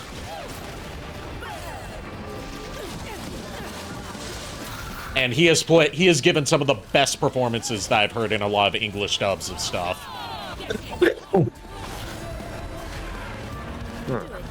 And out of all of his performances, Haseo from .hack GU is my favorite. Which explains why you called yourself Haseo back in the day. Yeah. And for the record, you guys don't have to worry about, like, whether it's okay to refer to me as Haseo in the past, like, bring that up, because that's like an open secret. Like, I don't bring up, a lot of Haseo-related stuff on my YouTube channel just for the sake of, like, brand consistency, which is also why I don't have my old, Haseo videos public anymore. Yeah. But, at the same time, like, it's not like, you are not allowed to bring up that I say once, for a good decade and a half, went by Haseo online and built an identity around that before deciding to, rebrand for, you know, a fresh start and a new audience. Honestly, I think, and to be honest, I think Arikado actually suits you better. Yeah. Gives me more freedom to express myself, whereas as Haseo, I was basically just, like, playing myself. Yeah. Well, I'm still playing myself here, but, like, you know, different facets of myself. John? Exactly. Princess? You must be joking. So, there goes this universe's Jean, and in this universe, Bayonetta is a princess.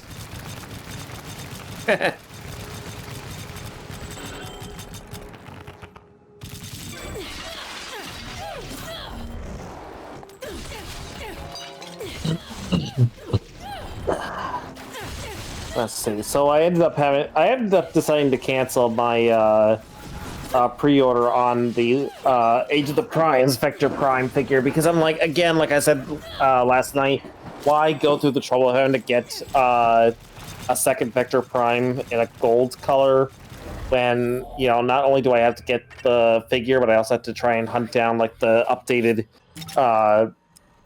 upgrade kit from DNA Design when they put that out. It's just like it's going to cost me more money in the long run, so I decided to do what was logical and cancel it. Embracing your inner shockwave. For once, yep. Or rather, my inner Beast Machine's Megatron. I haven't seen Beast Machine, so I'll take you at your word. I only watch good shows. Thing is, like, I only watch good shows like Transformers Energon.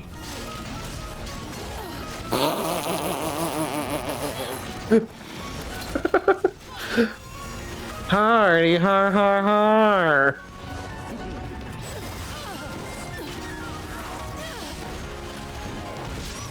You know, a show famous for being good and not at all a piece of dog shit. Oh yeah, the animation was perfect. It wasn't at all stiff and blocky at all. And the English dub didn't have any problems. It definitely didn't skip over a plot-critical episode in favor of instead dubbing a non-canon anniversary episode that only makes sense in Japan. Yeah.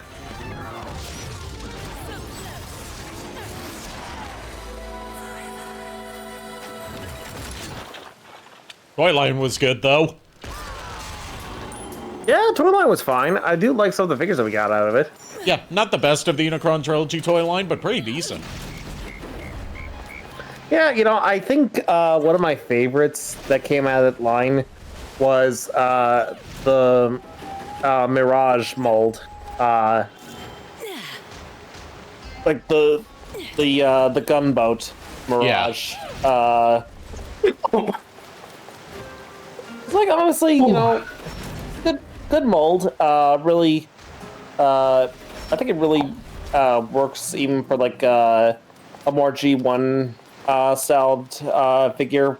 Just because the fact is like, it's interesting because the fact is like a lot of Energon designs were homages to G1 designs. Because it was an anniversary year that year. That makes sense why it was why they were built to look like they were the G1 characters. Like yeah, it was the 20th anniversary that year. I see.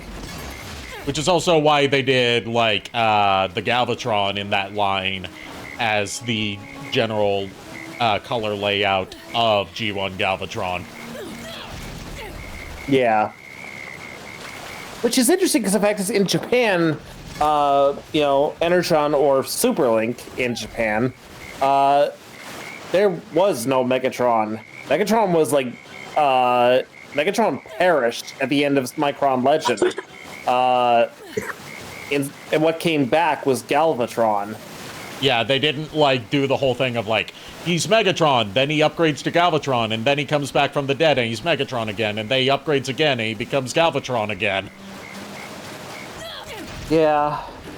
I will say that, for Galaxy Force, they didn't even try to tie things back to Super Link or Micron Legend, because it was that was supposed to be an entirely separate continuity, and it was the English dub that tried to make it part of the same as the other two shows, and didn't do a good job of it, in my opinion, from what I've seen, but it's still, a very well-loved show in its own right. Yeah. Because, basically, from my understanding, their explanation for why they're basically starting from square one in terms of, the humans can't know about us and all this stuff after all the events of the previous two series is basically, Unicron's destruction created a literal plot hole that's destroying the universe. Yeah.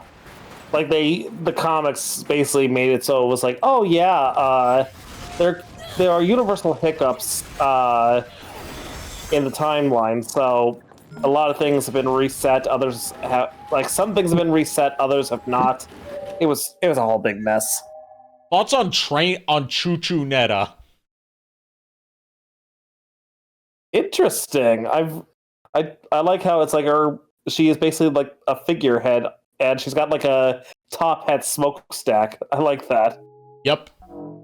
Someone somewhere out there is yes, this is my Thomas the Tank Engine waifu.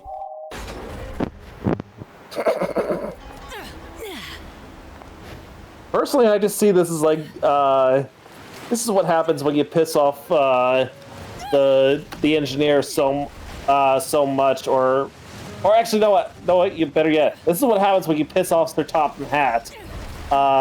He merges with a train and just becomes this new eldritch monstrosity, featuring a train as a lower body. I don't know why, but you saying that just made me think of an Ashen's line that's completely unrelated to anything from that has to do with trains, but was instead from one of his Christmas specials when he was looking at a Santa Claus bubble blowing gun that, because of how it was designed, looked like it was shrieking at all times.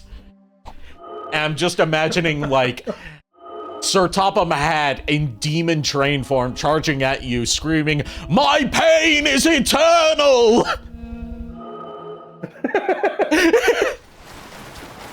Oh, God.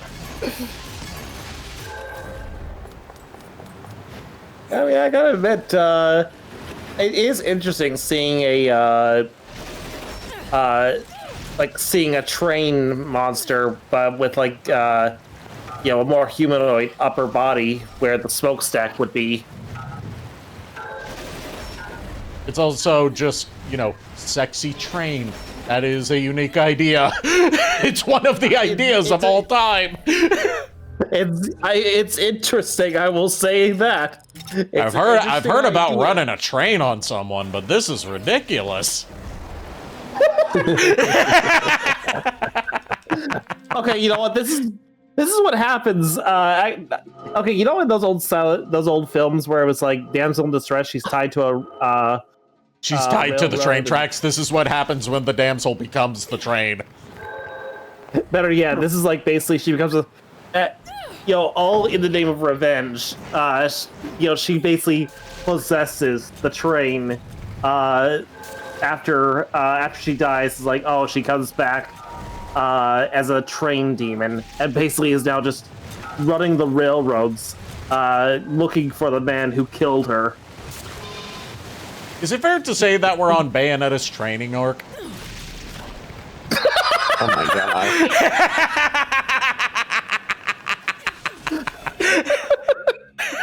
God damn it.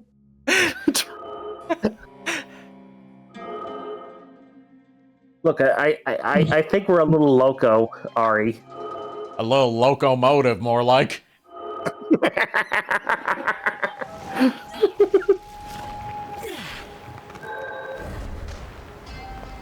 Well, let's hope I don't lose my train of thought.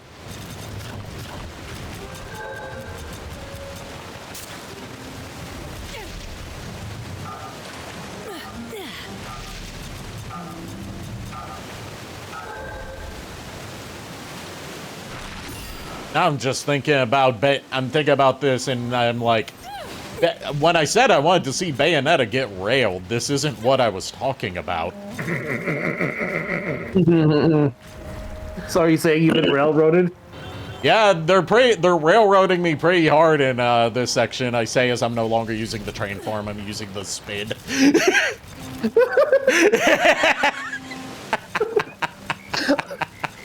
How many train puns can we make in one stream? Yes. The answer is yes. Yep. Oh, God.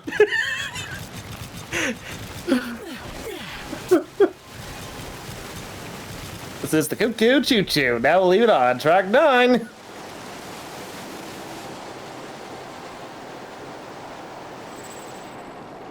Fun fact, did you know that there's a hell for trains in Thomas the Tank Engine lore? I did not know Seriously? Yeah. The original books that Thomas the Tank Engine was based on, called the Railway series, was written by a practicing reverend. Like his name was the Reverend Wilbur Awdry. Or Reverend W. Awdry, as he's commonly credited. And he was, one, a train fanatic who was very old school about his preferences in trains. And two,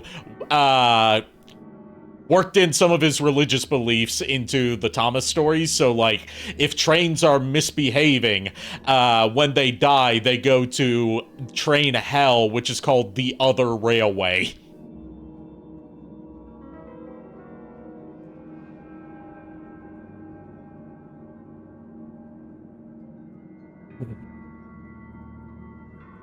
Also, Sir Topham Hatt was Sir Topham Hatt was supposed to be political commentary. I'll be right back. My screen's Okay. all blurry, so I want to make sure it's not just me. It's not a connection. Okay. But yeah, Sir Topham Hatt was supposed to be a political allegory about the ineffective management of the British railways. Oh, Oh, darn it.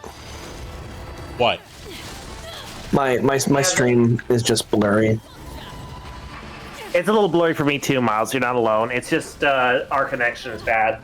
Well, it's because this game has a lot of visual stuff going on that requires a ton of bitrate. So especially in parts like this, where there's like the cloud effect going on, that's going to fuck with the bitrate of the screen share. There's really not much I can do about it because it's just how the game is. Yeah, I mean, understood. I didn't expect you to do anything about it, Ari. I figured it was just, it was our problem, not yours. Yeah, it's all down to like bitrate stuff, which a lot of screen sharing and live streaming stuff has trouble accounting for, especially in very visually busy games like this.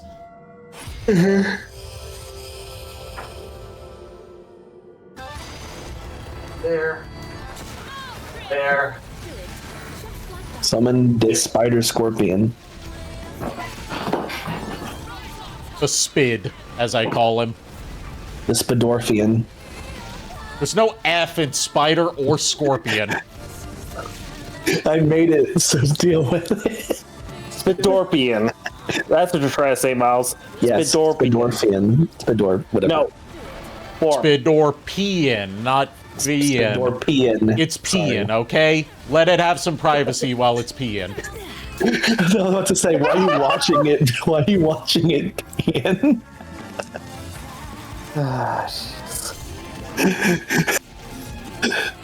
This is what happens when Ari and I are in a call together. There's always something I start and Ari just makes it more funny. Yes. That is the basis of our entire comedic relationship. Yeah. Years of it.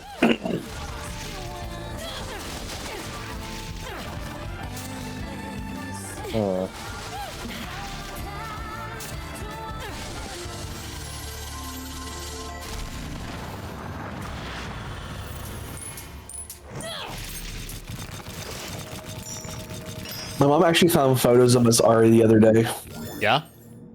Like old photos. I figured they would be old because we had, even if they weren't old, they would, even if they were not of us when we were like little, they would still be old because you and I haven't met together in person in like 15 years. They were like probably like when we were like 5. Yeah, that would, yeah, that tracks. Yeah, that was before we even remembered each other. Yeah. Frogs seem to like it as well. Those are weird times.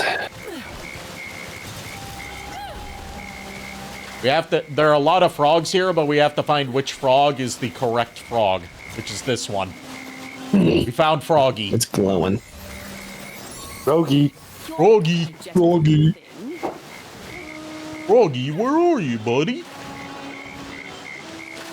Can we appreciate that in that video that JKR presented to us before stream, that the egg pawn that was allowed to be a bastard still couldn't bring himself to be a bastard to Big the Cat because Big the Cat is just too much of a nice guy.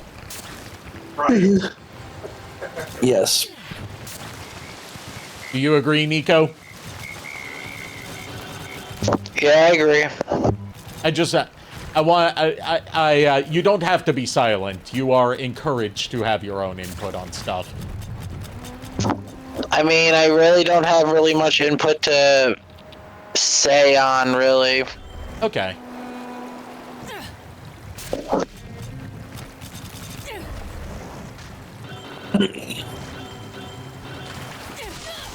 Speaking of input, I wonder if they still have that game at Retroid. What game? Castlevania. Which Castlevania? That doesn't narrow it down. 64 one. Which one? There's 2. The one that Nico was like, oh, that one's rare. Legacy of Darkness? Yes. I was just curious because I might, honestly, if it's worth picking up and holding on to. If you're going to play that, then you have to have a N64 memory card or else you can't save. I'll buy one if I'm there. Yeah, you can get them pretty cheap. Even third-party ones are pretty cheap. There's also Stone shameless plug, but also related to like genuinely something useful for N64 collecting. Stone Age Gamer has among their stock a basically a memory card that won't eventually. That plans are hopefully it won't eventually like corrupt itself or die out because you can swap out the internal battery in it. Oh, they have Castlevania now, just Castlevania in 64. Okay, yeah, that's the more common one. Legacy of Darkness is basically an updated re-release of it. That's what it should have, what it was meant to be. Basically, Castlevania 64 non-Legacy of Darkness is a more unfinished product, if I would say, and then Legacy of complete version, but 2 extra stories. So basically, a prequel into its actual timeline. Oh, like, there it is. Yeah, it's a prequel, and then it like leads into just also containing what was in the first release. Yeah. Yeah. But updated and better. Yeah, the only difference is I don't think this has it in Legacy. The extra costumes is Carrie is Maria and Reinhardt is Simon. And Legacy of Darkness also has expansion pack support. Yeah, it does, but realistically, it doesn't really do much of a difference. Most expansion pack optional games on N64 don't do much with the expansion pack if we really want to split hairs about it. Like, for as much as they hyped up the expansion pack as like letting the N64 do more, not many games did it much with it that didn't Well, realistically, the expansion pack was just for like games like Majora's Mask, Perfect Dark, and Donkey Kong 64. Like, the whole reason the expansion pack exists in the first place is because it was required for the N64 disk drive, which was planned to be a bigger thing than it was. Yeah, it came out in Japan, but it didn't come out in the US. Yeah, it was canceled in the US. it gave it the extra RAM necessary to run disk drive games, but like they found ways to use it for cartridge games as well. Yeah, plus the stuff they wanted to do with the Donkey Kong 64 and Perfect Dark, they it pushed the N64's memory limit anyway. It's like and Majora's Mask uses it for believe it or not for the real time for the in-game clock, as people often believe. No, a lot of the effects in the game are more advanced. The water, the Great Bay Temple and Stone Tower are good examples of this, as is Snowhead. I was going to say the big thing that it used the expansion pack for, like everyone thinks it's for the clock feature. No. But what it actually is for keeping track of all the NPC's daily routines. Yeah, it's also that too. Again, it's a lot of graphic and memory stuff. And then, like, Perfect Dark, you could play it without the expansion pack, but you missed out on a ton of modes for it. Yeah, but the release that we have, it's like, you can't do that. What's up, Miles? So, I was just gonna tell Ari, this place now has more Castlevania games than it did before. Okay. Okay. It's got Simon's Quest. Okay. It's got Chronicles. Oh, Chronicles, nice. Chronicles, in my opinion, is the rare one, because you rarely see copies of that game. Yeah, it was a late... Super Castlevania 4. Chronicles what Super Nintendo, yeah. To explain to the common folk, Chronicles came out in Japan way before it did in America. Like in America, it was a late PS1 release, whereas in Japan it came out way earlier, and it was limited quantities in America due to it being a late PS1 release. Yeah, you said Super Castlevania 4 or Chronicles? Chronicles. That's honestly not too bad, all things considering. It's loose, but it's still. Oh, loose, cool. then no. Loose, no, then forget it. Yeah, that's too much for loose. I would pay at least I would pay at least between 50 and 70 at least for loose. Yeah, loose always devalues the price by a lot. Yeah, like I would say between 50 and 70 because the case itself at $20 to the price, the manual 30 easy. So believe it or not, loose is actually $99. That's still too much. I would not pay for that. Complete's going for $200. Complete makes sense, but like I would not pay for loose disc. Sorry. You want to talk about ridiculous prices for loose disc PS1 games? Check out the going prices for the Misadventures of Tron Bonne. That one is obviously expensive. It's Mega Man Legends. Mega Man Legends costs an arm and a leg, literally. Yeah, but Misadventures is the most expensive of them because a lot of people skipped it when it came out. Yeah, and there's not a lot of copies easily found. It bums me out that my childhood copy succumbed to disc rot, so I can't play it anymore. Disc rot is a thing. So loose Tron Bonne's almost $300. Complete in thing is $607. Makes sense. And then new, like brand new, is $1,000. Yeah. That doesn't surprise me because of the fact like it's a. Yeah, see, like, if you open that, you're crazy. Anything from that era that's sealed is going to be a lot more expensive. Yeah. Oh, one just sold for $800 that was sealed.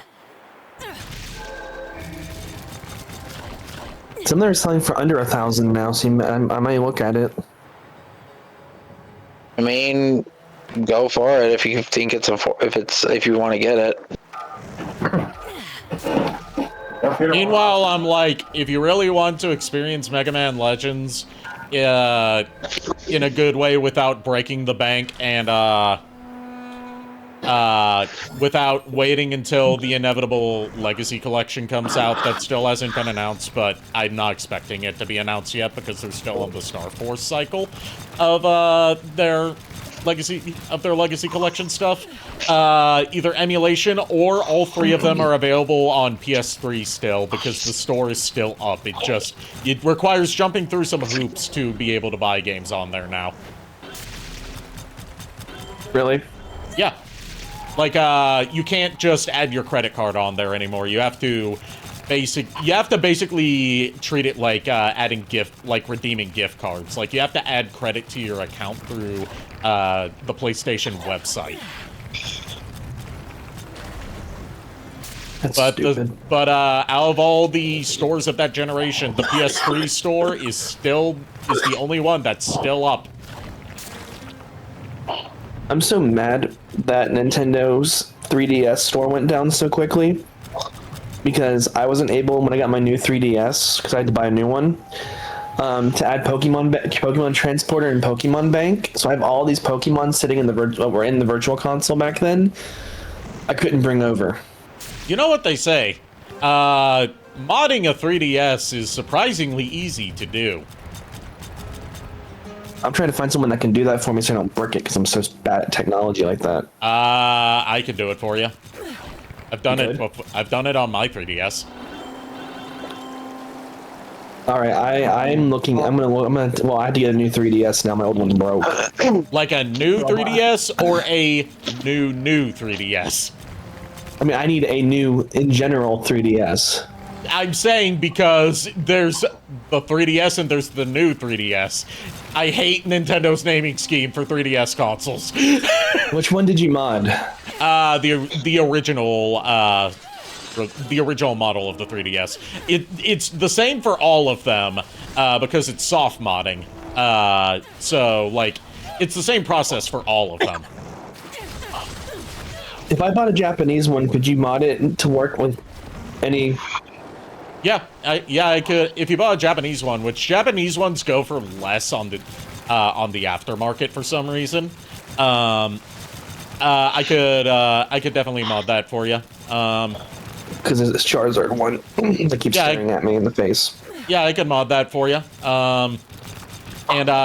Like once you get the homebrew stuff installed, like I'll even install the thing that would help you get your Pokemon out, which is H-Shop, which is basically like a backup fan-made restoration of the 3DS eShop where you can just download anything from any region that was ever on the 3DS eShop. I'll get that installed on there for you, and then you can use that to download Pokemon Bank. I wonder if it'll let me download the Virtual Console games too. Yes, it will. Okay, sign me up. There's even like fan-made, like there's VC injection games on there that some fans have made that you can download off the H-Shop, which is basically like people injecting ROMs from their collections into the emulator that's used for the various Virtual Console games on 3DS to do stuff like playing Metroid 2 Return of Samus with a Game Boy Color palette, like properly in color, or things like that. Or even stuff that wasn't on the 3DS eShop that people have gotten working on there, like Neo Geo Pocket. I wouldn't be surprised or Virtual Boy. Yeah, I was about to say, I wouldn't be surprised if people found a way to put Emerald on there and then also somehow transfer, like... Oh yeah, believe it or not, 3DS is natively capable of playing Game Boy Advance games in terms of, like, its hardware and software architecture. The only thing keeping it from playing them is that it doesn't have a GBA drive. This or is GBA stupid. slot. That's the whole reason why, you remember when, like, they first dropped the price of the 3DS, and, like, as a gift to people who bought it at launch, they, gave them a bunch of free games that no one else would get, and some of them were Game Boy Advance games. That's the whole reason they could do that, because it has DS hardware built into it. and as a result can natively play Game Boy Advance games with no problems. It's like how the Wii U can natively play GameCube games, it just doesn't have a disk drive that's compatible with GameCube discs. Makes sense.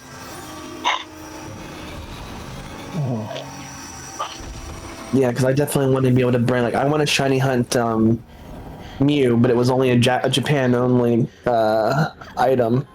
Yeah. But yeah, you could do that. You can also get, like, different regions versions of games, or, like, games that were only available via, like, certain limited releases. Like, you know, Fire Emblem Fates, how they released that one in 2 versions? Yeah, I remember that. Did you know that there's a 3rd version that was only available via the Collector's Edition? I don't think so. I don't remember that. Yeah, if you bought the limited Collector's Edition, that was only available physically, first of all, and second of all, only available at the Nintendo Store. What you got was a 3rd version that basically merges the 2 campaigns into one. I remember it now. Yeah. Took me a minute to remember Fates, because I knew it was split. I knew it was, but a lot of Fire Emblems are split in multiple now. No, they're not.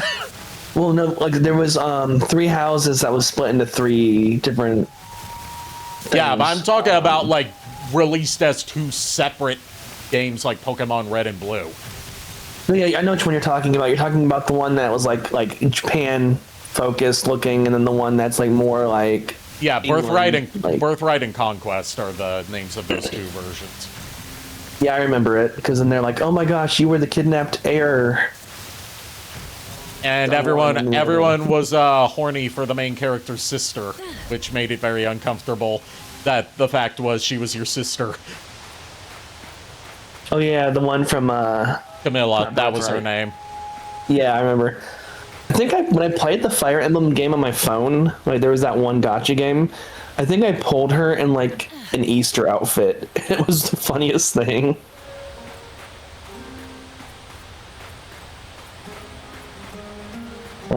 You know, the one that gave us everyone's favorite Super Smash Bros. Character that totally deserved having one of the final slots in Smash for 3DS and Wii U, Corrin. You know, Corrin, that iconic Fire Emblem character.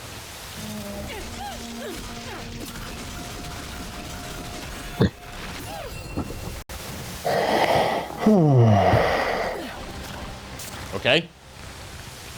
Me? Yeah, it's getting late for me, and I need to, I've got about 40 minutes before I have to go to bed. If you're getting tired and you need to head to bed, then feel free to hop off. Yeah, we'll see how much longer I can stay up before 10 o'clock, but by 10 o'clock I need to... Yeah, I know I haven't made much progress in this stream, it's just this is the biggest, widest area to explore. No, you're fine. I'm trying to get as much of the side stuff as I can. It's just you and Miles are having a very in-depth conversation, and I'm like, I got nothing to contribute, so I'm just keeping quiet. I think we're basically done. I just need to get a hold of a 3DS and then get Ari to mod it. Yeah. Like, all you need to mod it is a SD card. Yeah, I'll buy one, and I'll bring it to whenever we do meet up eventually. Yeah, that would probably One be day. easier than sending it via mail. Yeah. Time to go choo-choo, motherfucker. I just found something on Twitter a few minutes ago. Okay. You'll use Twitter, Miles? I only use it to talk to one person. I have Blue Sky too. Sonic the Hedgehog now has a collab with Dr. Squatch. Okay. Oh no. Yeah, it's a subscription only thing, which is annoying. It's called Sonic's. Hold on, it went to mystery offer. Sonic Speed Bar. There's a Minecraft Dr. Squatch bar of soap that's supposed to smell like diamond, and it's like, what the fuck does diamond smell like? Well, this is Blue Blur Blast. Blue Blur Blast just sounds like a Mountain Dew flavor. Yeah. I would not get that. What about you, JKR? Would you get Blue Blur Blast? Hell no. Neither of us drink Mountain Dew, so no, we would not get that. It also sounds like a slushing flavor. It also sounds like a Gamer Subs flavor, which I'm not affiliated. I wish I was. Go ahead, JKR. I was gonna say, even if like I'm very particular about the soap that I use, and even then I'm just like, no. I've got a very particular taste in soap, which is why my doctors say that I have only 9 days to live. What? I didn't get that at all. Particular taste in soap. He's been eating the soap. Oh. Look, some idiot thought he could poison me with soap, and the sad fact is the idiot, he actually succeeded, so I'm more the idiot than he is. He thought he could poison me with soap, but joke's on him. He wasn't expecting me to just eat it.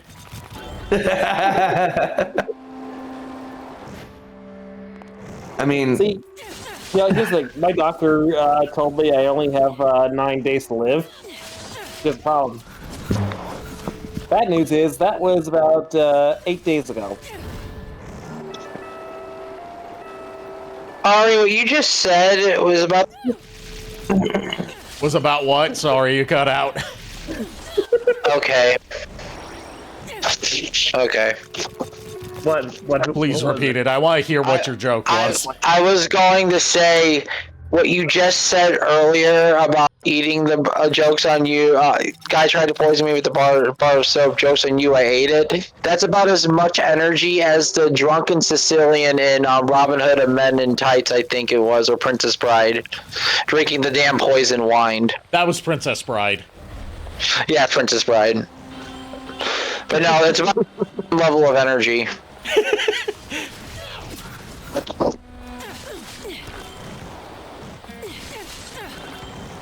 Not even heard this one.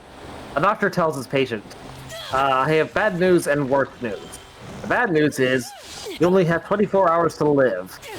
Oh my, said the patient. That is bad news. But how could the other news possibly be worse? The doctor replied, well, I've been trying to contact you since yesterday. Ba-da-ba-ba-da-die. Yeah.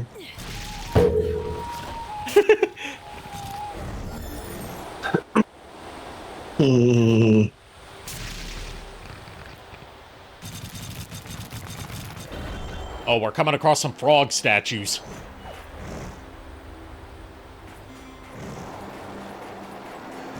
Zero points for guessing what kind of demon we're getting next.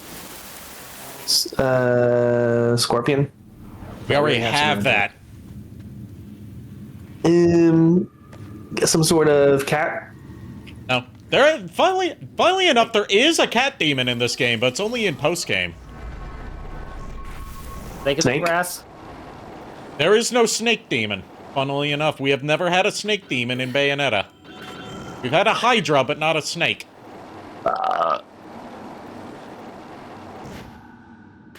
This is Venom, so I assumed if this is related to that, then... It is a poison element demon. It's a frog. We get to weaponize Froggy. Froggy the Destroyer.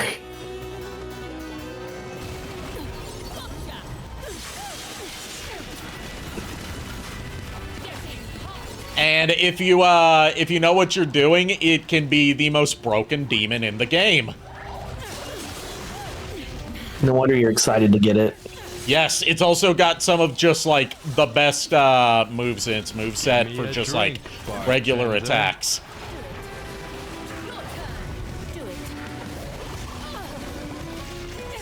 This is also one of the few times that we actually have to fight a demon before recruiting it. And we also have to fight this universe's Jean. Or at least, like, an echo of time of her.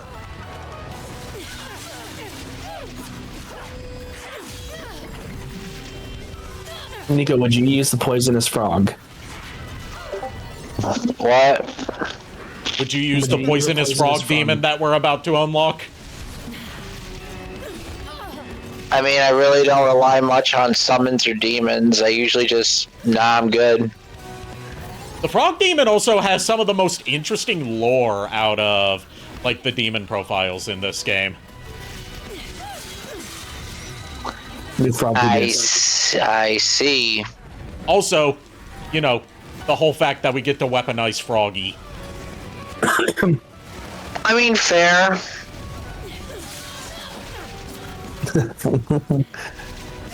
This is what happened to Froggy when he went into chaos. He shed his mortal skin. This is what happens when Froggy was out of work from Sega for a little while and decided to join other games. This is another Sega game. It's just when Sonic Team wouldn't return his calls. He was left on red. And because of the Demonic Masquerade feature, once we get the weapon corresponding to this demon, we get to become Froggy.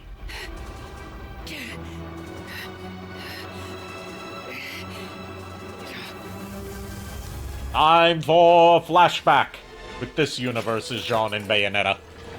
That is enough.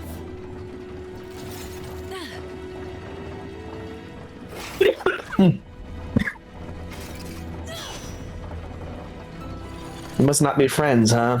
No, they are. She uses battle fans? Battle fans, yeah. That's interesting. Jean uses a spear that turns into a microphone, while Bayonetta uses battle fans. So in other words, Bayonetta is just basically Katana from Mortal Kombat. Right down to being a princess. And then return. Have faith. And Jean is her bodyguard and trainer. So John is Jade and Bayonetta is Katana. God damn it. Yes, right down to Jean being the one with the darker skin tone. Yeah. So it's literally just Mortal Kombat. Yep. She must know she's another Bayonetta because she's being very friendly. Yep. And here's our new demon, Bale. It looks like a Monster Hunter creature. Also, this is one of our only female demons in this game, along with Madama Butterfly and Elruna. A powerful witch with a regal beauty and fire. Perhaps I can hang my hopes on you. Please, you must save my mistress. That's why I've come. I've always wanted to rescue the Lady Fair. Save the auditions. Time is short. She's an opera singer, too. It looks like a Monster Hunter monster for some reason to me, like the... It's like the... Yeah, it does. I'm glad I'm not the only one that saw that. Wouldn't be the Also, first I time that a apologize Sega for- property has crossed over with Monster Hunter. Go ahead, JKR. I was just gonna say I apologize for talking over her and reading her lines. I was afraid that I thought it was like, oh, you know, her voice was too garbled, but it was actually pretty clear. Yeah, it's nowhere near as garbled as Singularity. Yeah. Singularity, you have to have subtitles to understand it. Yeah. Like, here's the thing, Miles.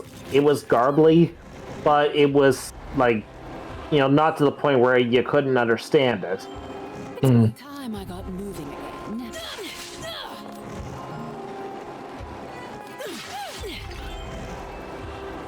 And, yeah, now we get to temporarily contract her until we're done with this universe. I do not vibe with this universe anymore. Fucks off with your frog.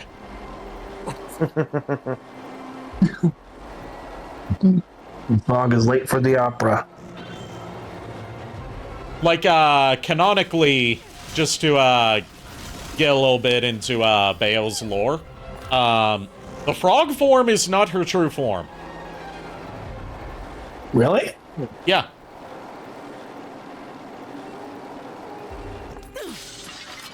That It's is not like Princess that and is like a Frog. restrained version of her true form. See, when you say Bale, you When I say Bale, what? bloodstained. Oh, Bloodstained, yeah. Yeah, that's the Bale I'm thinking of, the one from the Arscoetia. Yeah.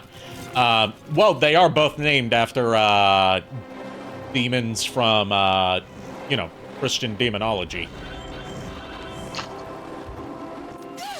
Yeah, And,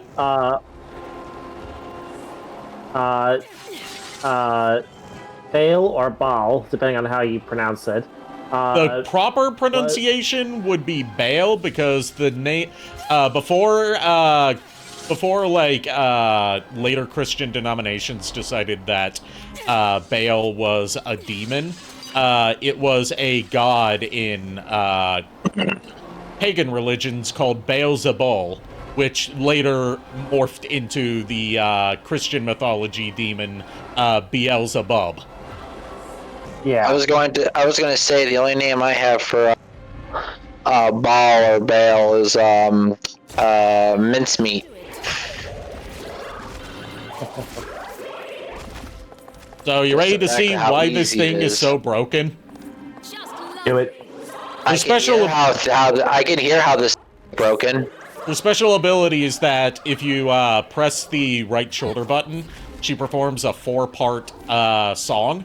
And if she gets to perform all 4 parts, it starts raining down poison blood and acts as a screen nuke.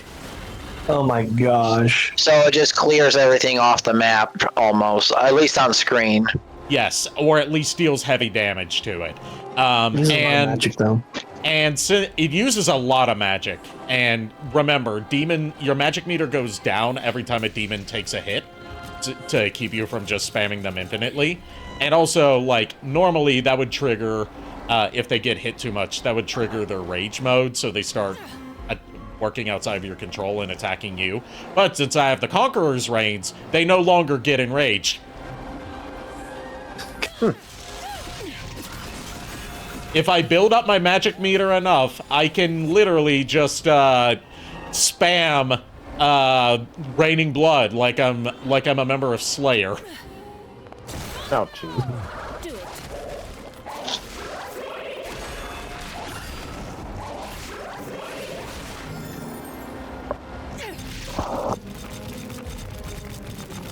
And if you're wondering what her projectile attack is, she launches tadpoles out of her back.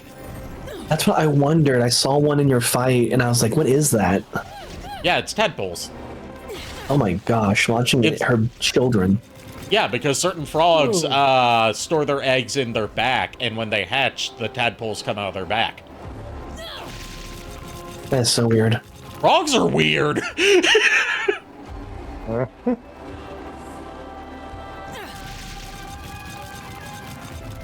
Oh, look, But it's yeah, a Stargate. the lore for Bale in this game is that like the frog form is one, the sealed, less powerful form that she takes most of the time, but also she is in love with the human world's opera music and will turn into a regular-sized frog to sneak out of hell and go visit opera performances. That's interesting.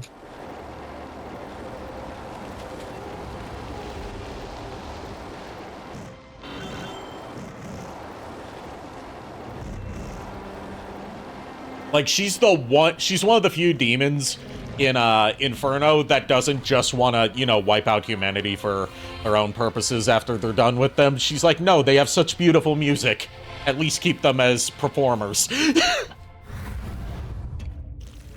looks like it said radius, but it's I missed it. radius. Like it's. They're all radius, named but- after like meteorological stuff and clouds and stuff like that. It was like TIT. Radiatus. Or something. Yeah, radiatus. Thank you. Radiate. It's like Gorgons. Radiatus. Why are we radiating? What are we radiating? Am I waking up to ash and dust? Am I radioactive? Radioactive? Oh my gosh. Imagine Dragons was never that good. Can't be good. I'm radioactive! That can't be good! I understood that reference to the Doom comic. I keep having Ed in my head. You got Ed in your head? You're an Ed head? Joke. My parents took them down because I am grounded. That's disturbing. I can't get treated for my radiation because my parents took the stairs because I'm grounded. God. Yeah.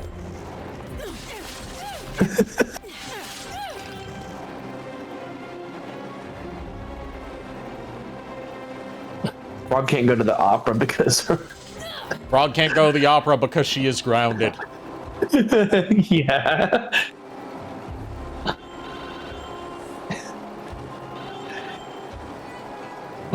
That's why she can't be summoned because she's been grounded. Yeah, again. Gotta go to the bathroom.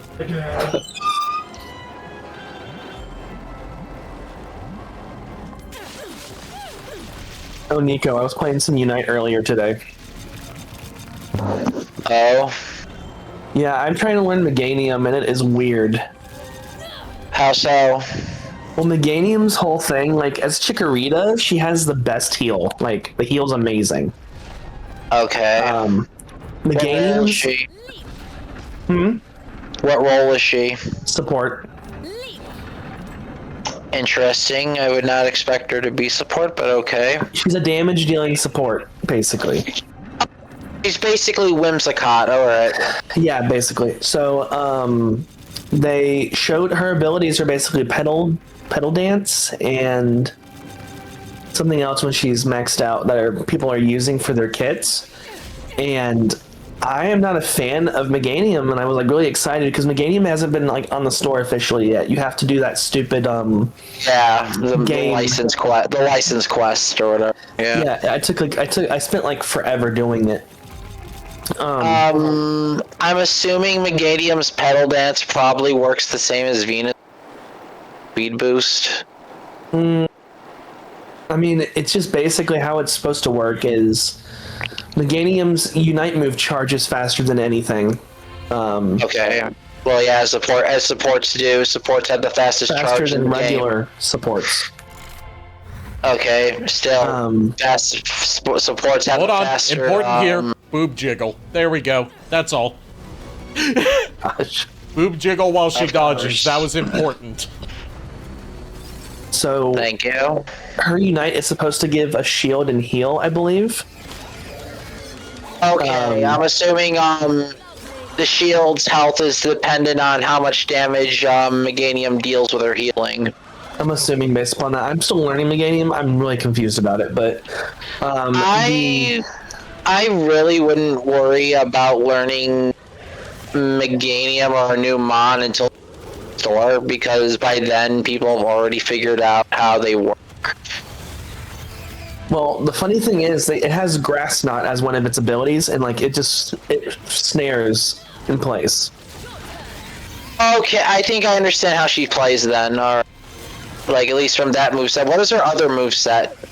Let me look real quick. I can pull it up. Yeah, because the pedal dancing grass knot thing makes sense then. Like that makes sense because Hold on, let me save crowd controlled and shield and heal. So 1 second. I have to save my ZA because I was shiny hunting. no, you're fine. Depending on what her secondary movesets are, it'll determine like how she plays. They're also having a Pokemon Journeys collab where you can get the Liko and Liko skin. Okay. They're having a tongue duel. Who will win? Oh, brother. Bale wins. She snail? wraps it up in... Kinda. She wraps it up in her tongue and swallows it. And her It's a tongue snail. has spikes on it, by the way. That's painful. That's definitely a snail. Makes sense. I'm pretty sure that's a frog we're looking at, Miles. Well, it was a snail that the frog ate. Power lunch. Sure you'll be all right? I was only joking. Oh.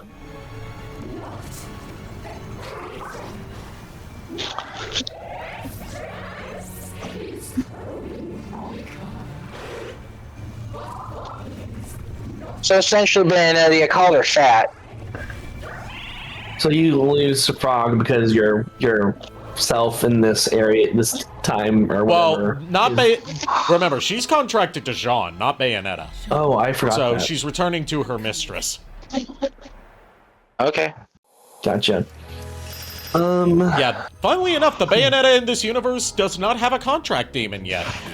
In lore, she's like, this Bayonetta's more passive and, like, afraid to fight.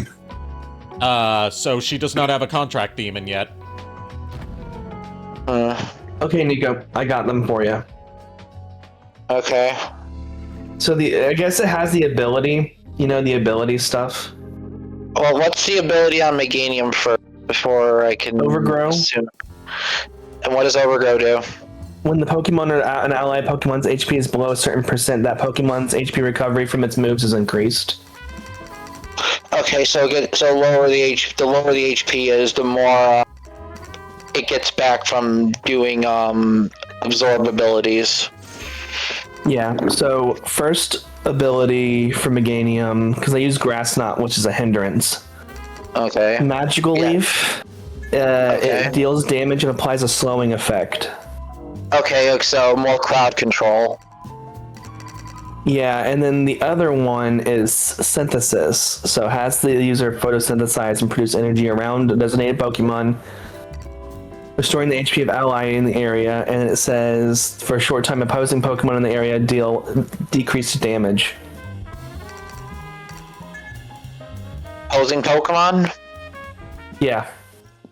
Okay, so basically what it is, it's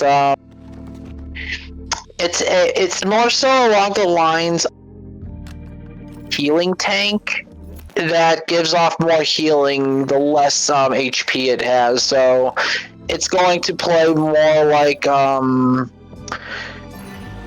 honestly, Grass Knot into Synthesize sounds very, very good. Yeah, I've been using Petal Blizzard, and I think that's not been working well, so I may just go Grass Knot Synthesis. Well, here's the reason why. Because with Synthesize, you decrease... Is that better? Yeah, you're good now, Nico. Alright. If you use Grass Knot, you lock the opponent in place. You use Synthesize, you're lowering their damage dealt, and you're basically getting stuff back in return. And if you're if you're in a scrap and you're like about to die, you pop Knot, run back, cast Synthesize, get a majority of your health back, go back in, finish the job. That's true. I might try that next time. So, is it a physical or a special attacker? That's the next question. Special. Then... Special melee. Yeah, special. So basically, it's magical attacks. So basically, best I can just say with it is probably Cursed Incense, Big Root, and what is its Unite move? Like its final Unite. That's tell you that, didn't I? Yeah, because that determines if it runs Energy Amp or not.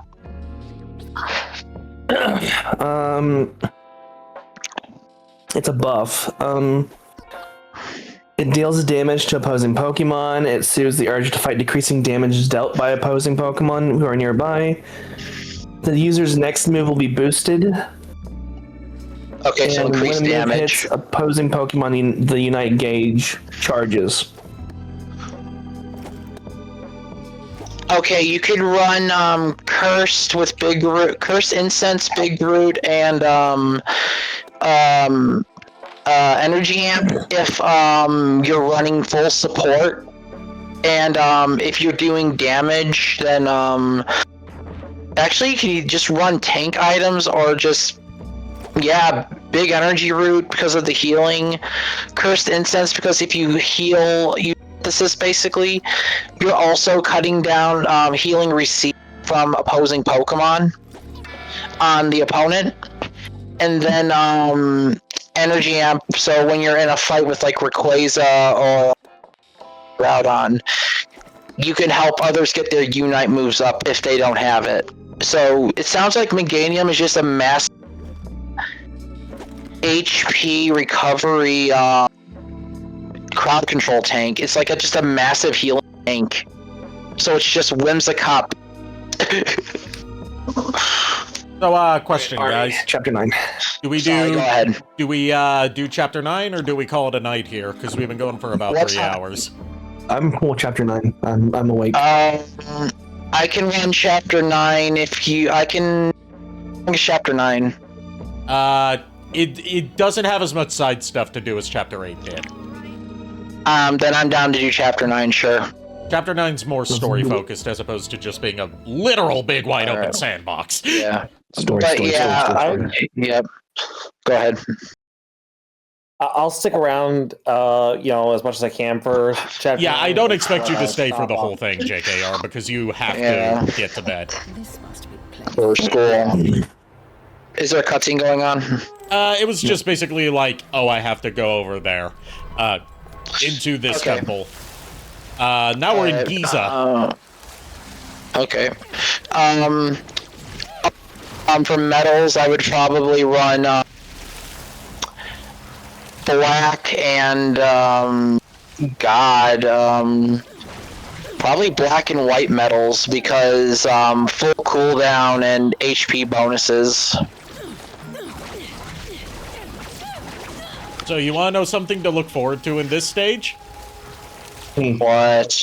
Unlike previous universes where, we go in, we get a demon to test out, and then it fucks off for the rest of the section, we get a second demon to try out in this one. Ooh.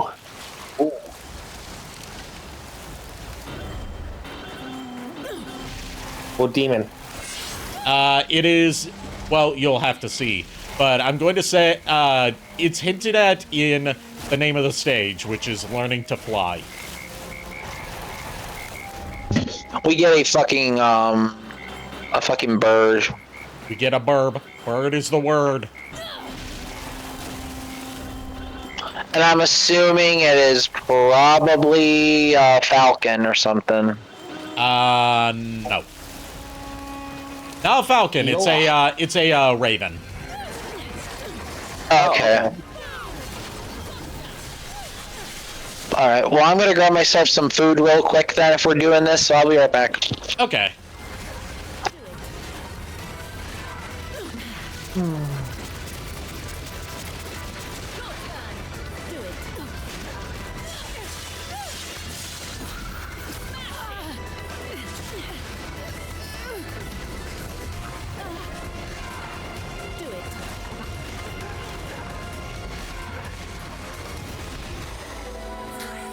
Do it.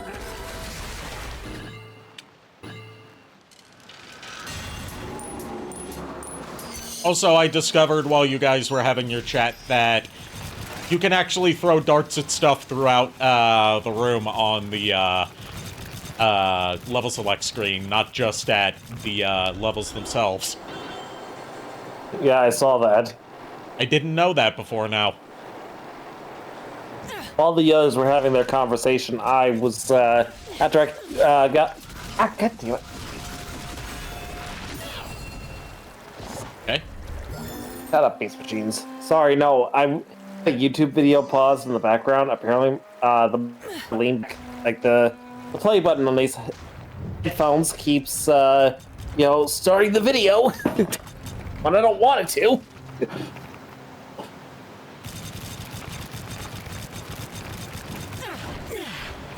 That's the. But yeah, I went into my back office and pulled something out of one scrap bins that I had sitting back there for figures. Actually pulled out my Cybertron Reaver Minicon. Oh, boy. But then when I came back, I saw you aiming darts at everything. I was having fun with that. I got so many bullseyes. Bullseye.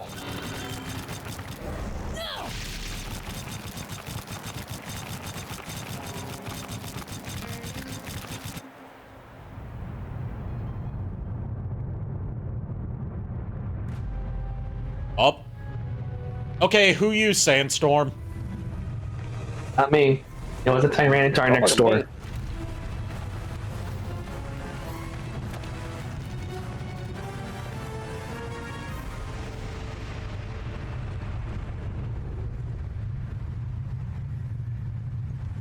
I just saw that the Sayu VTuber Yeah. made a comment about that studio, Ari, that you said that does Psychonaut. What was it, Psychonaut? Double Fine, yeah. Yeah. He basically said if they get rid of that, he's never touching an Xbox again. Yeah. As he should. Yes, I was very happy.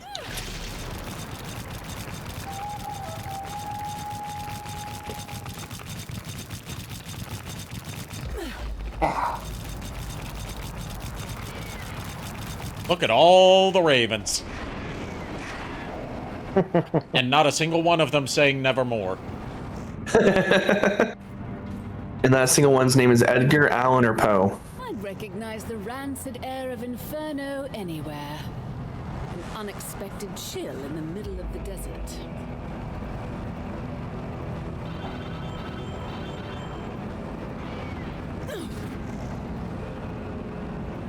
And here we get to see how a contract is made for the first time. Without, Bayonetta just stealing other people's demons. Kill the demons. Also, demon encounter here instead of an optional angel encounter.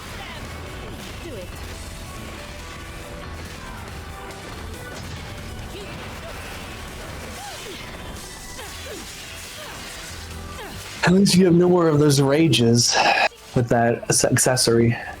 Yep. Especially with Madama Butterfly, she seems to like going on rampages against me. Unless I'm using Conqueror's Reigns. Partly because she's such a big fucking target. That's on her for being such a big target.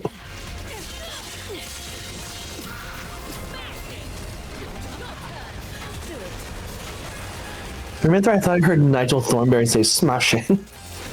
I mean, she did say smashing. Oh gosh, no, I'm hearing things. It's a common British phrase. I know, but still. Smashing. I can do this with my hands. Bruh.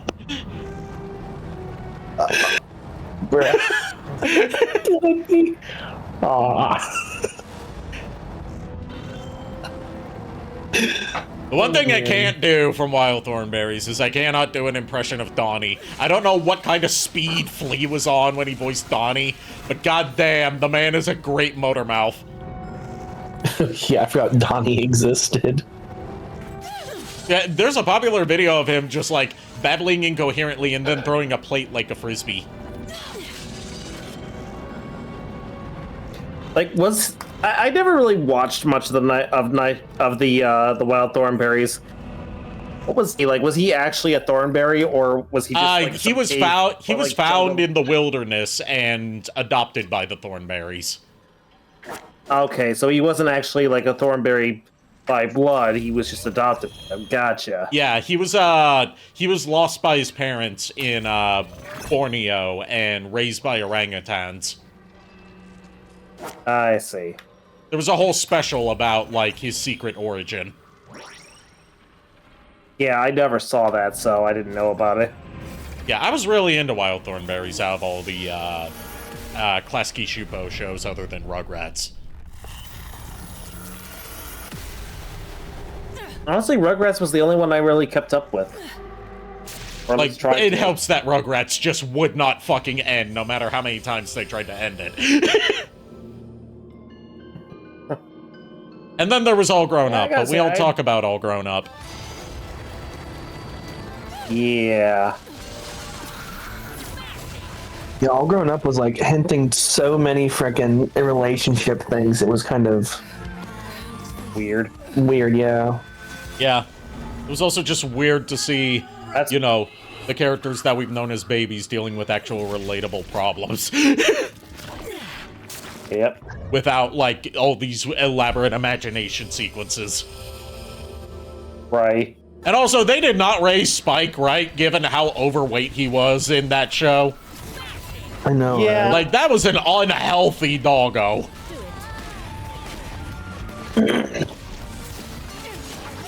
We knew Tommy was had his dad's hair and Dill had his mom's. Yep, and Dill apparently had brain damage. Oh yeah, from being dropped on his head. Oh boy.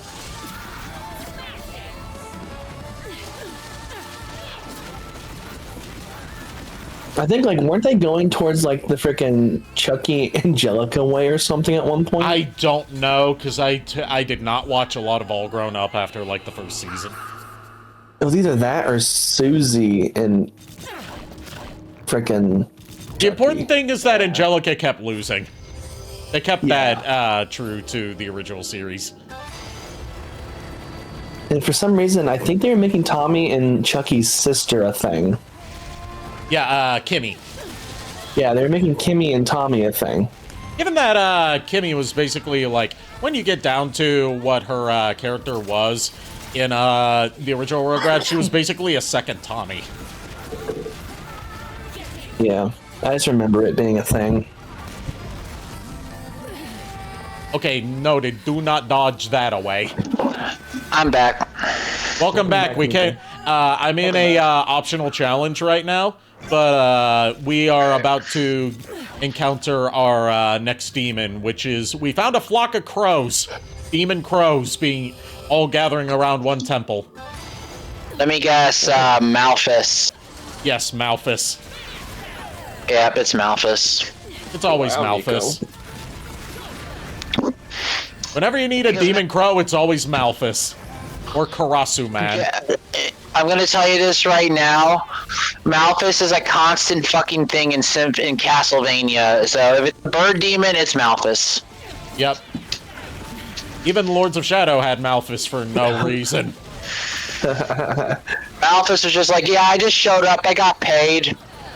Yeah, got paid, then fucked off. They needed a bird, so I needed money. Basically, yeah.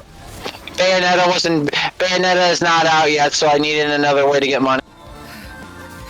Okay, I'll give this trial one more try, and if I fail it again, then I'm just gonna, like, fuck off and continue with the story. Choo-choo.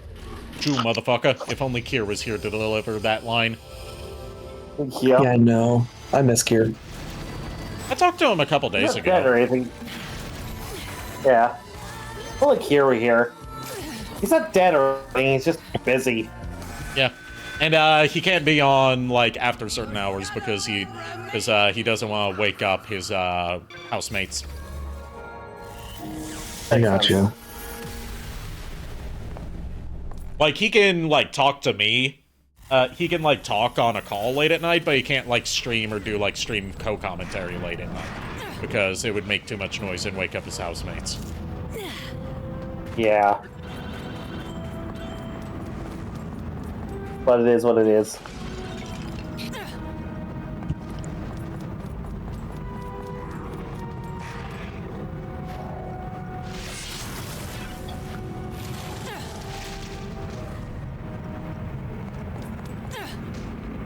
Well, you know, it's like they say in Brooklyn.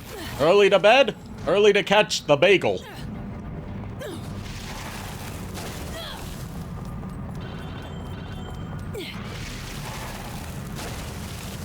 I could go for a bagel right about now, but I don't feel like getting up to put one in the toaster. I got an achievement for scaring off 20 resting wild Malphus. And here we go. What was it that Sean used to say? Your lack of conviction is your weakness. Oh, so she was trying to summon it? Here's the proof of my conviction.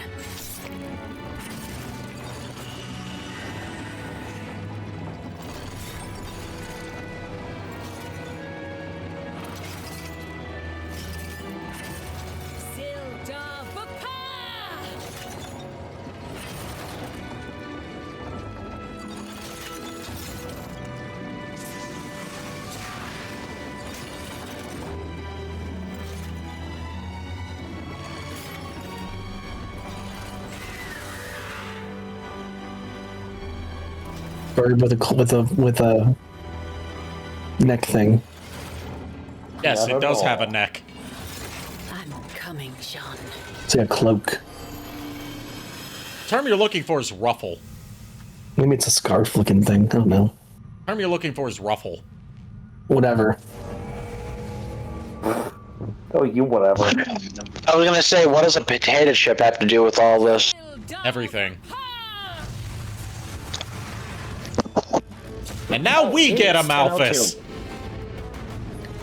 It's a parrot. It's supposed to be a crow, but it does look like a parakeet. Harbinger of finality. Yeah. Malthus. Wait, Iago? And it has horns. I was So gonna Iago, say, if yeah. No. This should make getting Now we have a bird. Iago, and he's not going through a phase, Mom. anyway, I've got to go. It is 10:03, so I need to get some sleeps. See ya, JKR. See ya. See you guys. Have a good night.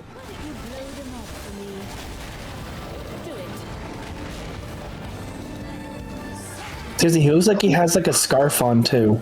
Now I'm just imagining Gilbert Gottfried yelling at somebody. It's not a phase. It's not a phase, Mom! He's got a horn and he's got like a scarf on. I mean, if I was around Bayonetta like this too, being commanded by her, I'd be horny too. And it has two tails. Yep. Or like two tail feathers, rather.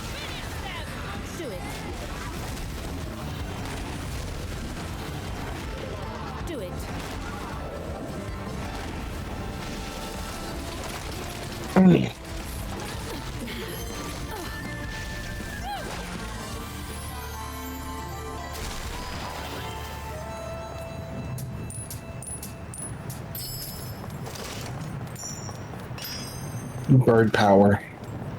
Word is the word.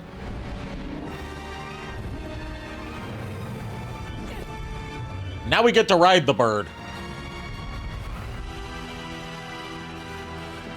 Bird transportation services.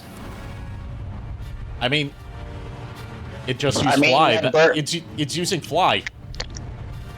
I was going to say that bird is showing Bayonetta. Malthus is showing Bayonetta a whole new world. A whole new place she never knew. Which is funny because we're in Egypt, not Arabia. Sometimes the scenic route actually pays off. Sand, motherfucker, and a giant bird. Let us have this. Welcome, Archive Origin. I trust you're having a pleasant journey. It's been a while since we've heard Singularity. Someone would rather I wasn't. Perhaps you've got something more interesting in store.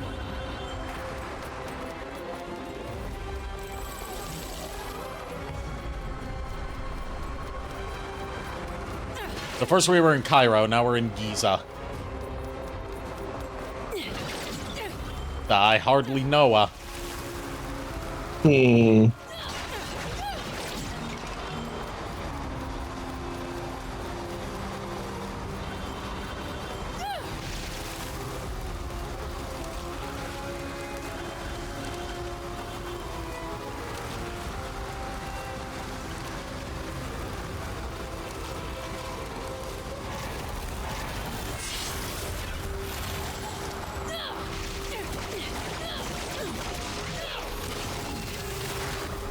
Right, what are we getting from this chest?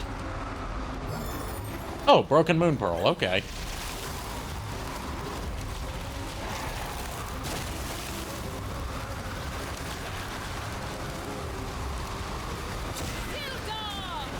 Unleash it.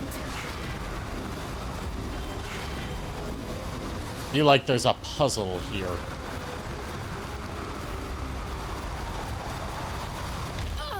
I also feel like I shouldn't have done that. The bird is the word. Puzzles in my Egypt? How absurd. What do you think this is, Yu-Gi-Oh? Nah, there's a distinct lack of children's card games ever since Loki disappeared at the end of Bayonetta 2.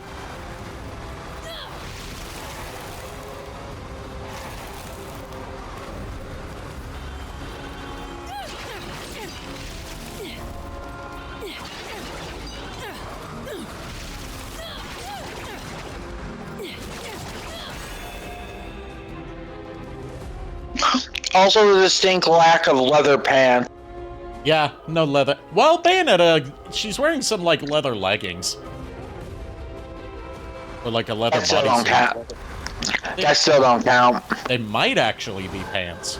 But they could be leather pants, just not the Pharaoh's leather pants. Besides, we all know his power came from his leather shoes. Too bad there's a Lady Gaga song. Yep.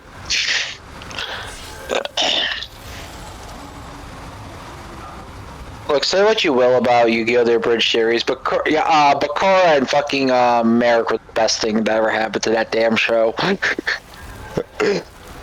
Say what you will about the animator involved in making that video, but he did a good job with the task given, even if he's a god-awful person in real life. Yeah.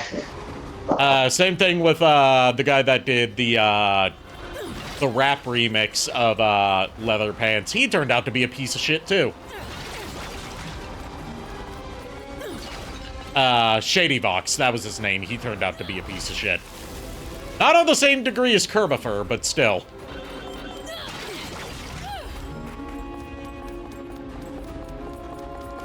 And Kerbifer turning out to be a piece of shit bummed me out because he made Tome, which was one of my favorite Newgrounds series. That sucks. I like Shady Vox. I used to, at least. Yeah, the reason he and Low Karibo don't collab anymore is because Shady Vox, like, fell into, like, you know, the, like, right-wing conspiracy, Alex Jones, like, you know, we need to stop immigration to preserve the white race kind of bullshit. So yeah, he turned out to be a massive racist. Okay. I was gonna say, isn't that the whole tinfoil hat thing? But you just answered my question, so no, it wasn't. I mean, it's part of it is tinfoil hat thing of saying, like, oh, it's insert whatever group you want to demonize here is the ones behind it.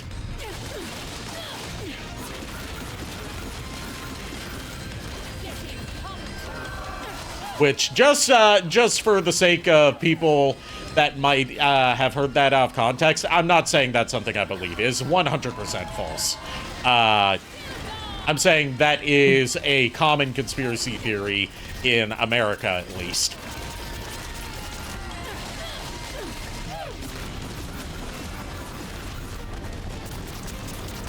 And Shady Box also, like, tried to get in on a cancellation campaign against him and Team 4-Star that involved, like, you know, defaming and slandering them. Jeez. Oh, God.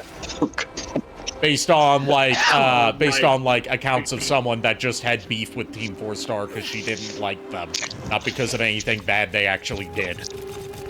That sucks because he played a really good Jaden. Yeah, he played a great Jaden. He also played a good Tai in the one episode of Abridgimon that one group did. Yeah, I think he went into music too right afterwards. Yeah, he did music at the same time. He did a lot of songs as like side content. And even got into, like, the Brony music scene, apparently, under the pseudonym Sheriff Hayseed. But yeah, turned out to be a piece of shit. Meanwhile, Kerbifer turned out to be an abuser.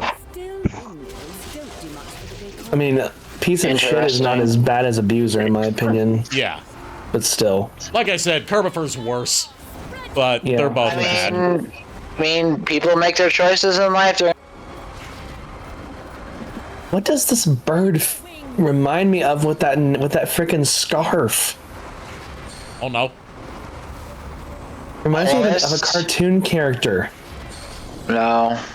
Who always has a scarf on. But not Natsu. I couldn't tell you. I could not begin to tell you because that does not narrow it down at all. I mean, it's not Natsu. I wouldn't have guessed it was Natsu because I don't know Natsu. Do you know the series Fairy Tail? Ganjil? Ganjil? No. No. Hold on. I'm looking something up real quick. Cartoon characters who wear scarves. Yes, that will narrow it down. It might help me a little bit. God damn it. It might help me a little bit, okay? Yeah, and you need all the help you... As we know, you need all the help you can get. I sure as hell need all the help I can get. Joke's on me. Nobody's gonna fucking help me. I've been helping you. Lulu's been helping you. Yeah, by dealing me more psychic damage.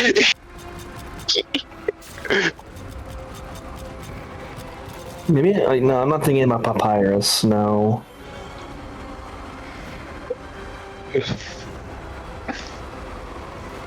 Definitely not. I know you and Lulu have been helping me. I'm just saying, like, at this point, I need help. Like, I need help, too, of the psychological variety. Same. Which I am getting.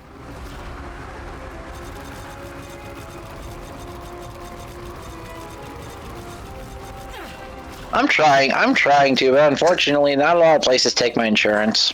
Yeah, that's always a pain in the ass. Especially if you're on, like, Medicaid or some sort of state plan. Yeah, unfortunately, they took away my good insurance and gave me back Medicaid, so I'm like, fuck you. So now I'm paying like $1 for my medicine. Not bad, honestly, I'm not going to tell you, but it used to be free, and I'm like, okay, so now I gotta pay for my eye drops. Thank you, government. It's more so the principle of the thing. Yeah, I mean, like, yeah, it's $1.75, but you guys are giving it to me for free. It's like, sure, it may only be $1.75, but that's still $1.75 I wasn't paying before. Yeah, pretty much, yeah.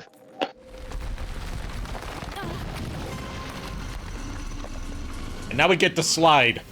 Everyone, get your favorite remix of the Mario 64 slider theme. Oh, it's done. Never mind then. I was like, everyone, get your granddad memes ready. I was going to say, get your good remix of Sand Hill from Sonic Adventure going. Sand Hill from Sonic Adventure hits so hard, especially the Sonic All Stars Racing remix, or Sonic not All Stars Racing, the one that came out, fucking Crossworlds. Thank you. I'm being stupid. I'm running on like half energy at the moment. To be fair, there's also a shitload of Sonic Racing games.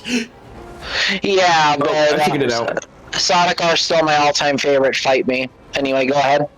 It reminded me of Justimon. It's about time I got moving again. Okay. Okay. Because Justimon has that double, like, that scarf that kind of flails out behind. Which itself is a reference to Kamen Rider. Yes, probably Kamen Rider / Justimon reminds me of it. Like, Stingmon and Justimon are both just tokusatsu references in Digimon, because a lot of the famous tokusatsu series are also made by Toei. Yeah. Oh, God. Stingmon Sentai. Yeah, Stingmon is just straight up a Kamen Rider. That's a new series, is Stingmon Sentai. It's all Stingmon. Something like, it would be something like, I'm trying to think of, like, how Super Sentai names their stuff. It's always, like, something Ranger. So I'm thinking, like, it's like something Sentai something Sentai, and then something Ranger is typically how, Super Sentai names its stuff. So I'm thinking, like, God, I'm not fluent enough in Japanese, but, like, the English translation would probably be something like, Beetle Sentai Sting Ranger.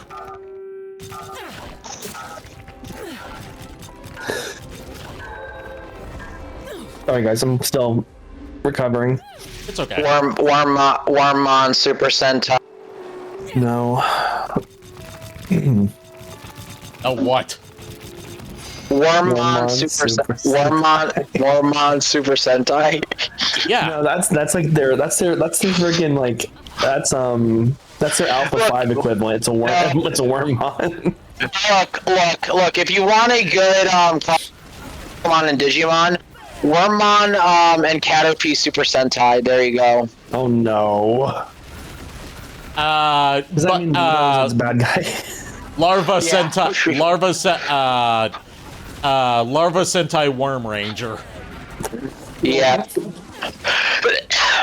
Larva Sentai, Mighty Morphin Worm Rangers.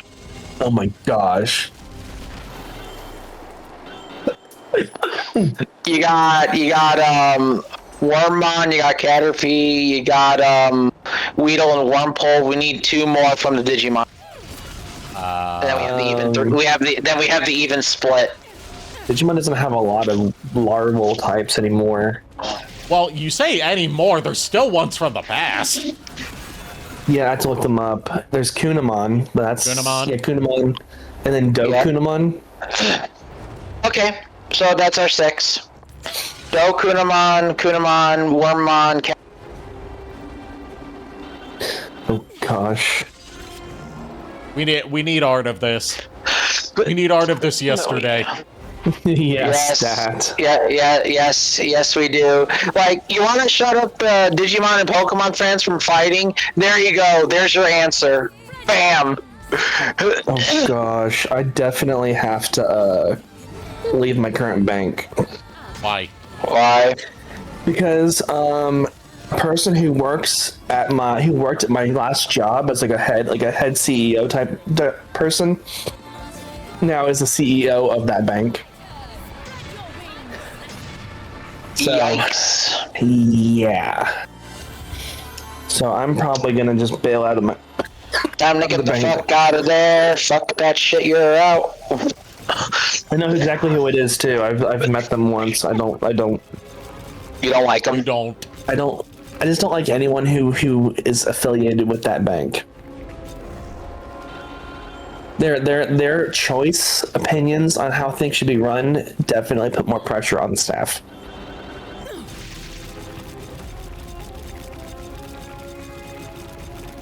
I mean, my family's all leaving this bank though, so it's not just that. That's fair. Meanwhile, in the desert, it's nothing but fucking sand. Count how many. You know what? Fuck. Wrong button. We had a golden opportunity at the beginning of this whole section that we could have done. What? Count how many sand is here, Cheshire. Oh God, no. We could have done that, but none of us thought to. I mean, we could have just asked JKR to count all the sand. Spread your wings.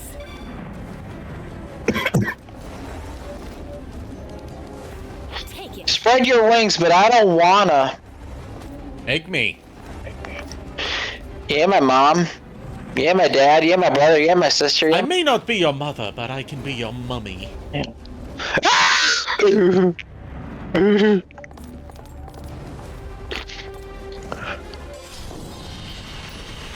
that's the puzzle solved. We just had to balance the scales.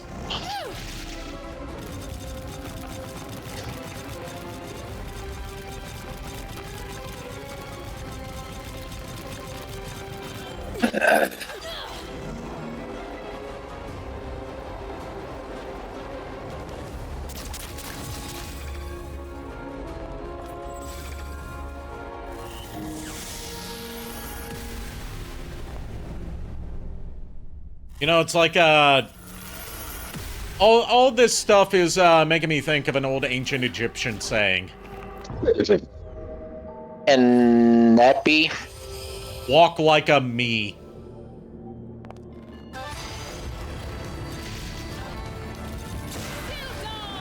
Do it. No. Bird power. Burb.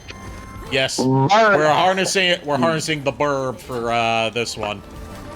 Every time I see the bird, I just think of freaking bird. Like, I don't know. I just think of like bird Sentai now. Parrotmon. Yeah, it does kind of look like Parrotmon. It looks like a Parrotmon if it had like a Bancho form. It's Parrotmon going through a phase. through a common writer face. It's going through a massive edgy goth phase. It's not a phase, man. Now let me Naruto run.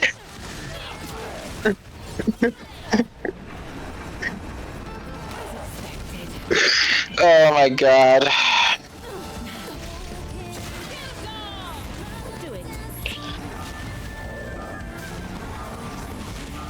Malphus just picks Bayonetta up by her outfit. Now it's your turn to fly. Throws.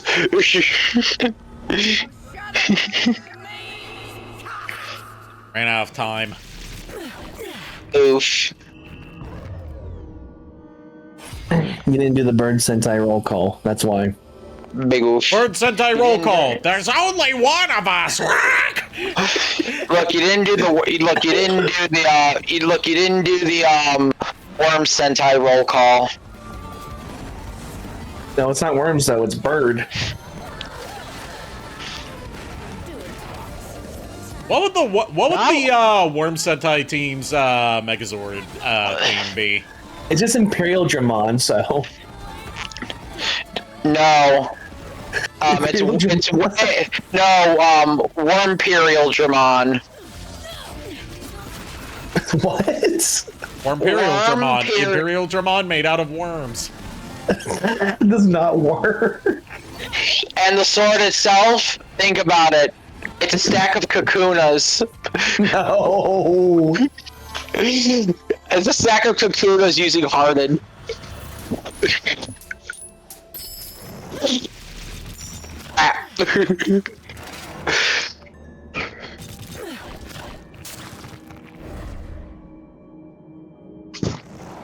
I definitely know what I'm calling this VOD. What? Walk like an Egyptian. Okay. I was about to say, if you're naming it after Worm Sentai, then we have to have a conversation. No, we're not naming it after Worm Sentai because that wouldn't make for a good enough eye-catching title for the YouTube video of a VOD of Bayonetta 3, because while it was a big part of our discussions, it would also be just thinking about what would be eye-catching to the average viewer that hasn't already seen the live stream. I got you. I'm joking. It's okay. I'm just also sharing some of my limited knowledge of playing the YouTube game. It's about time I got moving again. Very limited knowledge because I'm not good at it. Meanwhile, a great sword made out of kakuna. You want to know what I named the part 2 and part 3 of Castlevania Lords of Shadow Mirror Fate VODs? What? I named part 2 as Alucard Single, and I named part 3 as Trevor Single. Yeah, that tracks. Trevor's technically single now. Unfortunately, it's too bad part 1 is not called... Is Simon single? I mean, his final boss fight was the Succubus Queen, so to be fair... Instead, I titled part 1, this game's name is too long. Yeah. And I had to shorten the name of the game in the video titles because I ran out of characters trying to type everything. You only have a 100 character limit for YouTube video titles, and typing out Castlevania Lords of Shadow Mirror of Fate used up most of it. CVLOS MLF HD. I did it as Castlevania LOS Mirror of Fate. Yeah, that works. Especially because it requires either, depending on how you're stylizing it, either 2 colons or a colon and a hyphen. Because it has a subtitle to its subtitle. Oh, God.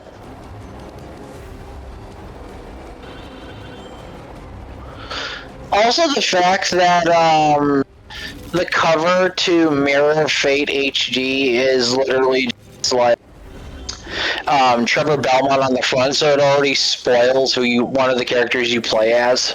Yeah.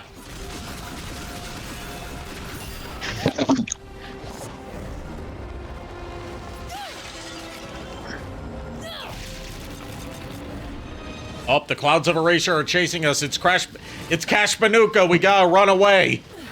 Crash Banuka. Crash Bandicoot. Bandicoot. Bandicoot? It's that infernal Bandicoot. Wow! Wow! Whoa!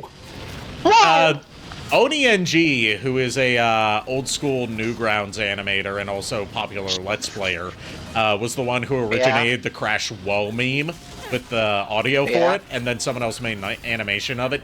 He's shown up in some of Cat Icarus's Crash Bandicoot videos to voice Crash Bandicoot. Spread your wings. Whoa!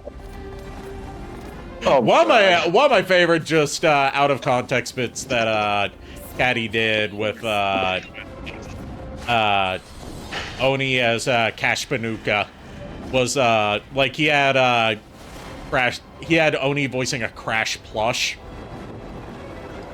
Oh god. That was like guiding Cat Icarus to where the next thing is, which it was in the episode about Crash Bandicoot merchandise.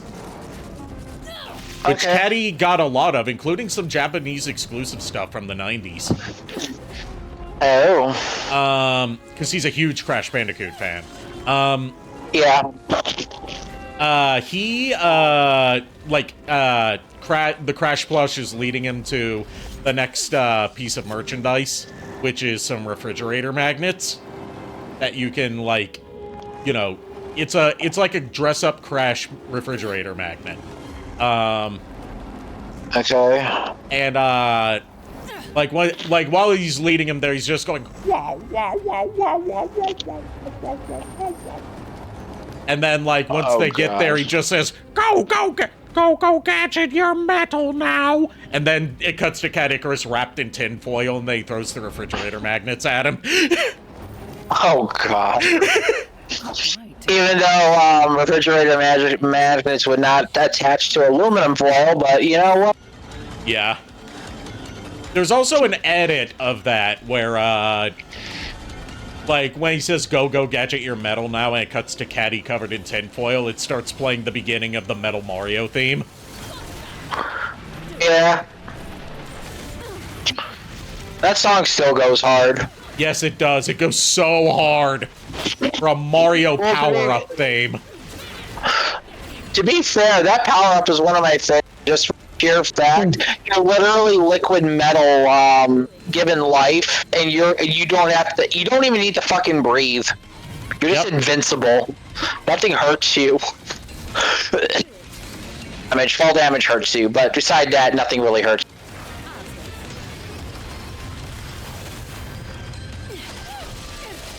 It's also just a cool graphical effect by N64 standards. I mean, have you seen the artwork from the original Mario 64 guidebook? It looks so good and clean. I would say I like Metal Mario's N64 model more than I like his more modern design. You should see his Mario Golf model when you have the other colors for him. Yeah, there's a solid gold, a blue one that looks like Shadow Mario, and I forgot what the other one was. I've actually never played a Mario sports game. Like Mario Golf, Mario Tennis, anything like that. Mario Golf N64 is very fun. If you're gonna do it, just use a pass. Use the cheat code to unlock all the characters and painstakingly fight every single and get it, and just perfecting tournament and ring shot mode. Just do the password. It's easier. Ain't worth it, believe me. I'll take your word for it. It ain't worth legitimately opening all characters. Because the ones later on all fucking cheat. Like the computer always has the perfect shot, and you will always unless somehow they fuck up. We found the next Chaos Gear. Nice. Another happy ending. Now let's get the fuck out of here. Only one more Chaos Gear to go. Yep. If all this effort doesn't make for a happy ending, I'll have some harsh words. Even more so if she's not keeping an eye on Luca. For some reason, that kitty was scratching around in my mind. What has come over me?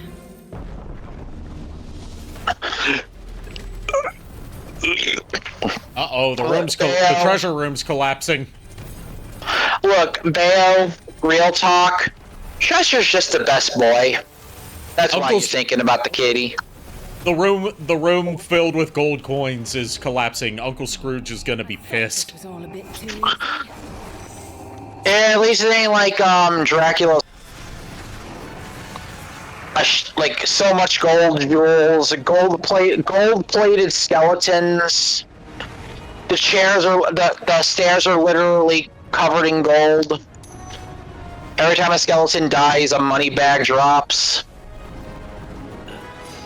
And this is not only, you know, another controlling the demon sequence, it is a callback to a sequence in Devil May Cry 1. Okay. Which we have not gotten to yet, but we might get to, depending on how much progress we make on Wednesday.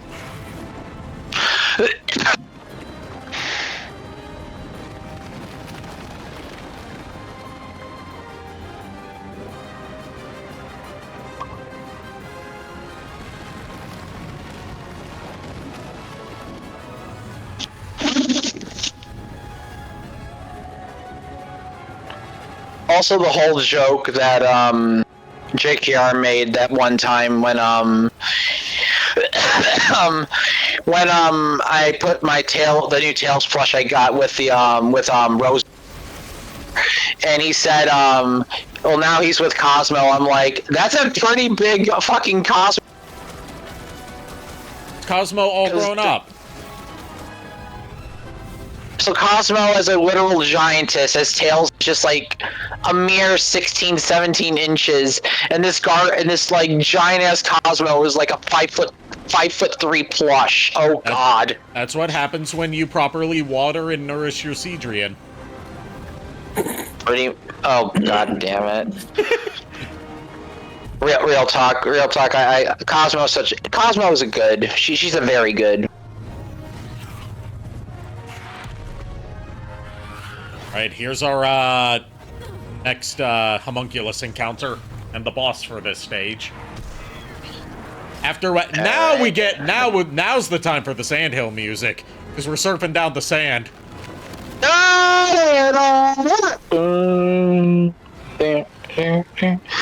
Real talk. So Cross Worlds version of that. Now you're surfing on a on a statue. Yes, we are. Hey Miles, you want to go shield surfing? No, I'd fail instantly. Me too. Don't worry. I would eat so much sand. Oh. It would not be tasty. Hey guys, I'm surfing. Flies off of a pyramid. Oh. Don't worry, he'll land fine. Lands in a pit full of Wormmon. Fuck. It always comes back to Wormmon.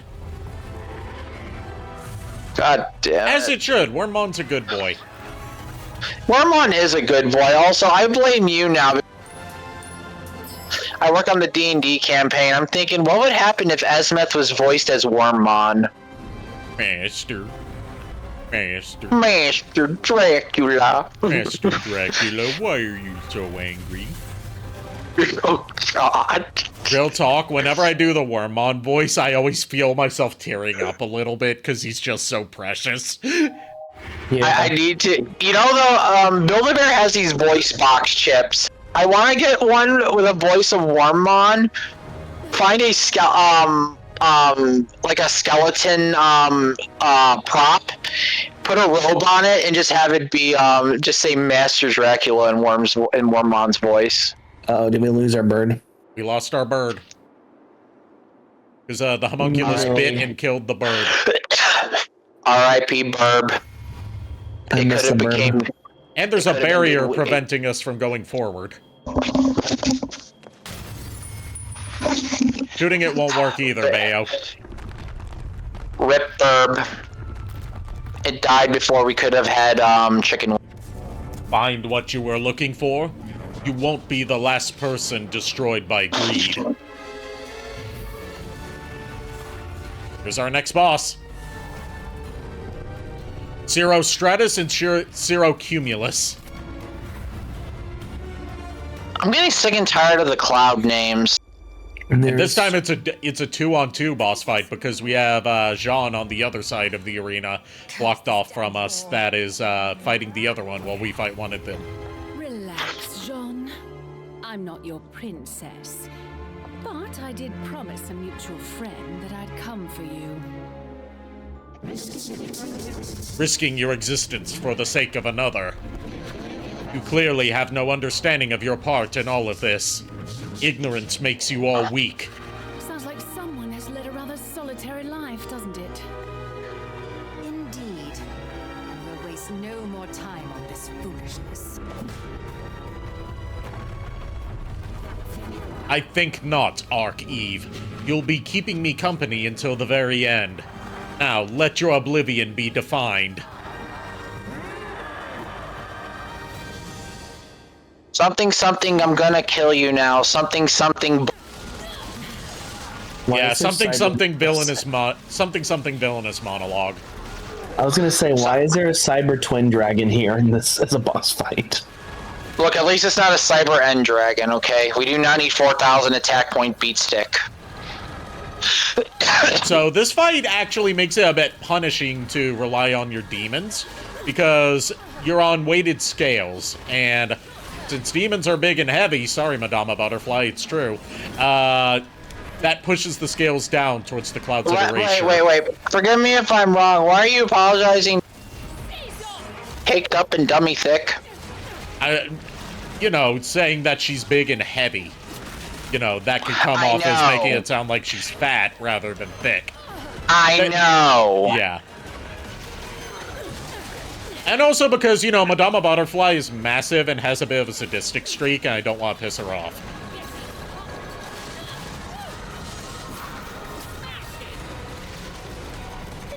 Smashing. Smashing, ah.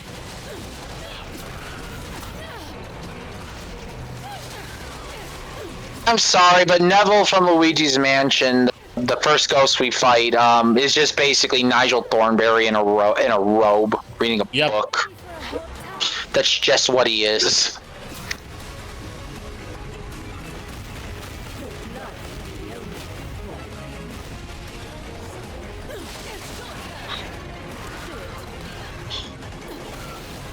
And then after this one fucks off, I will need to see Zilulu.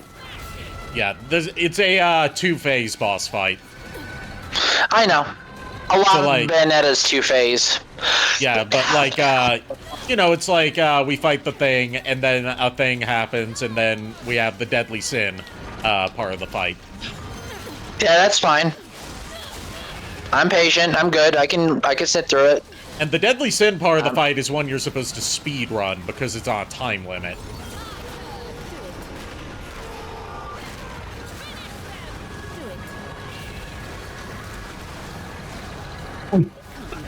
I will say this. So far, my favorite parts of this game is just Viola and Cheshire. Viola and Cheshire are a great combo.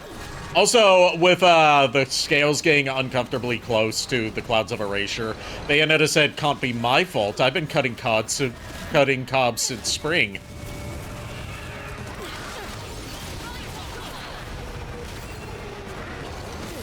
Well, we all know what you have on your cheat day. Don't you? Hey, lie we've to all us. seen how caked up and busty you are. I gotta say, as far as her bustiness goes, I like that's a more conservative busty. Not like super, like, big honka-donka-badonkas, but still, like, Yeah. there. Yeah. It's proportional to the rest of their body. Like, a lot of, like, as much as I love, you know, my busty characters, a lot of them do go overboard to the point where it doesn't look proportional with the rest of how their body's laid out. Look, there's Bayonetta busty, and then there's Ilulu. Yeah. Fun fact, as I discovered and showed to, as I discovered during one of my recent conversations with Lulu and showed to her, we have seen Ilulu's dragon form in the manga now. Yeah, Lulu told me about it. She has 2 dragon forms. She has a chibi dragon form and then her true form. And the chibi dragon form is just begging to be turned into a plush. Oh, God.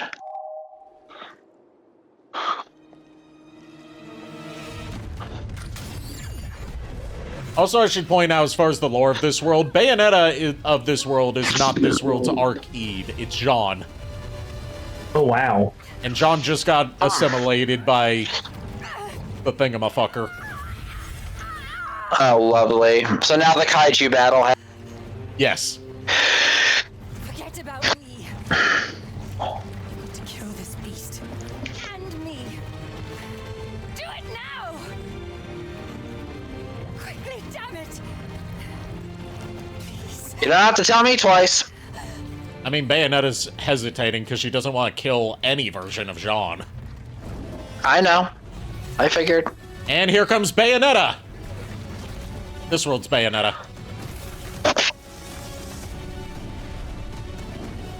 Bayonetta. Forgive me. My weakness failed you again. No. You've grown stronger than you know. Cereza.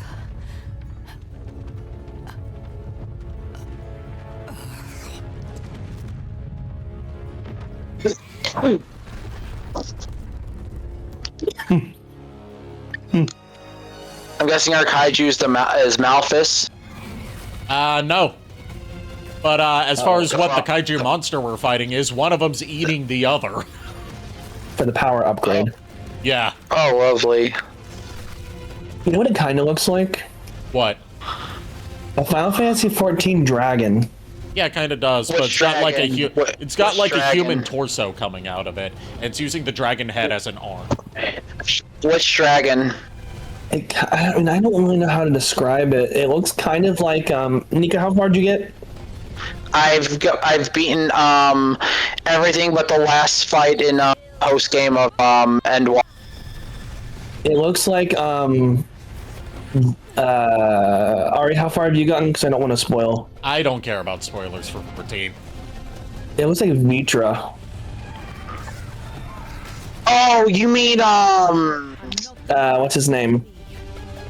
I'm thinking of you said Vitra, right? It's Mr. I have fake bodies to use. Oh, you're talking about Fandaniel? The one that has the kid body. The one that has the kid body. Yeah, that's Vitra. You got it right. Yeah, Vitra. It kind of has Vitra's like curve head type thing. Now we have to fight a kaiju version of this. It's Bayonetta teaming up with Bayonetta for this fight, because you get to swap. You get to swap between your deadly sin demon and then the other Bayonetta in the air as Malphus. That is so cool. Dang. Okay. Also, if you want to know what fight I stopped at, Miles, it was Zeromus. Because I was waiting for that fight, and then my vision loss happened, and I could not do it on launch. So I was like, fuck. And now it's a Hydra. Now it's a Hydra. I was excited. It is a woman with Hydra heads coming out of her body, acting as limbs. So Medusa, basically. No. A weird version of Medusa. No. It reminds me more of the Leviathan boss from Dracula Chronicles. Think, sort of. Oh, Singularity's talking again. The Ark-Eve's death should have set this world's end into motion. It is as if this world rejects its destiny. Unless, could there be a new Ark-Eve?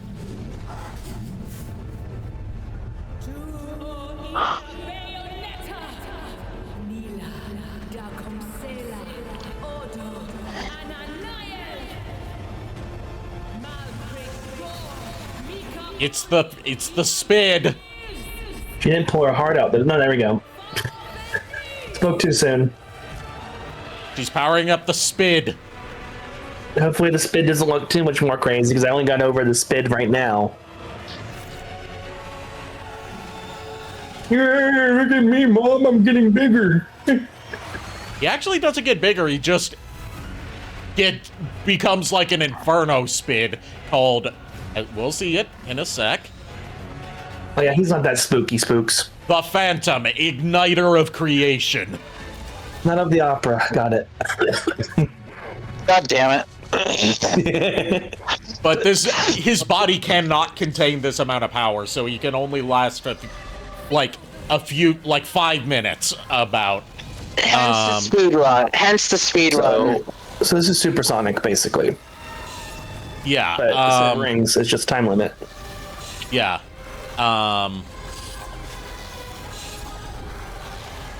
And the name The Phantom just completes the whole reference to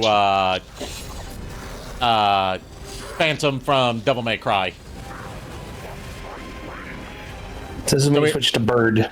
It's basically the Sonic 06 final boss fight, where you have to swap between different characters to attack its weak points. Oh, wait. Yeah, in the past, the present, the future. The top of the head looks like Anubis. Yeah, it's like Anubis, but it's also got like a veil. So it's basically a chimera. Oh, I see what happens. You have to switch every time. Yeah, and if you take damage as Phantom, that reduces your timer. Is my headset working? Yeah, Yep, it is. It's just a lot of people are talking at once. Okay. So we have to climb up its body after it's knocked down and attack its weak point. Spid power, go. Spid. The spid spins around like a Beyblade. But you want to know some lore stuff about the Phantom in this form? Sure. Sure. Would you like to know how hot the Phantom's body is? It's hell flames, so probably very hot. Okay. Sorry, I was checking on Zilulu. It is not a crab. It is a spid. Yeah, It is a it is a spider slash scorpion demon that has been powered up by the blood directly from Bayonetta's heart as part of a deadly sin ritual. Also, hi Chuck. Hi Chuck. That heats up its hellfire from like really hot to literally like multiple times hotter than the sun. It's something like multiple trillion degrees. It's just hellfire. Is it bad that I'm just thinking of this spid scorpion on a Beyblade spinning around just doing nothing? That's one of the moves you get by upgrading its weapon, is you get the ability to spin around like a Beyblade. Spooter Beyblade, let's go boys. And for its climax, it just blows up. Yeah, it just as he tries to stand still and yet fall face like. So it's hot as hell? Yes. Impressive, Archive, to think you contain such power inside.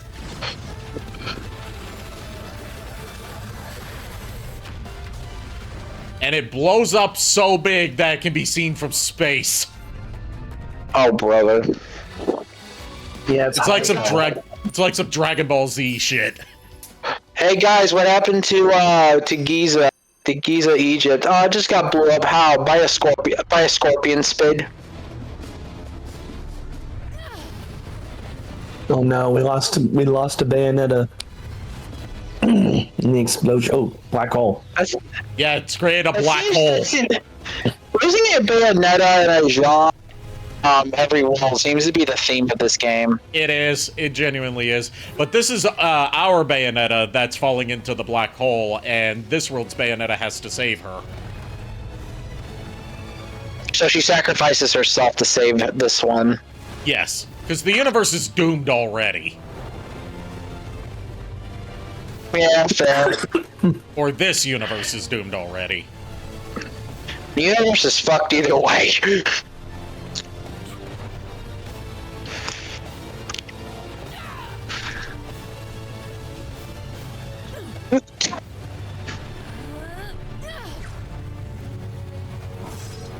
And she gives us her battle fans, too. And I'm assuming that is a new weapon we get. Yes. And with it, we also get Malphus and Bale as new summons. No, what was in their Bayonetta now? Jeez. Did you see?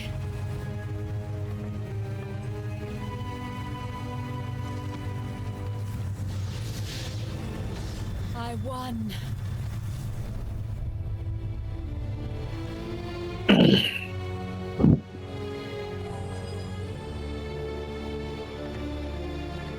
I feel like that's why I named that thing Plank. It does have a name. Dang it, I wanted it to be Plank as a joke.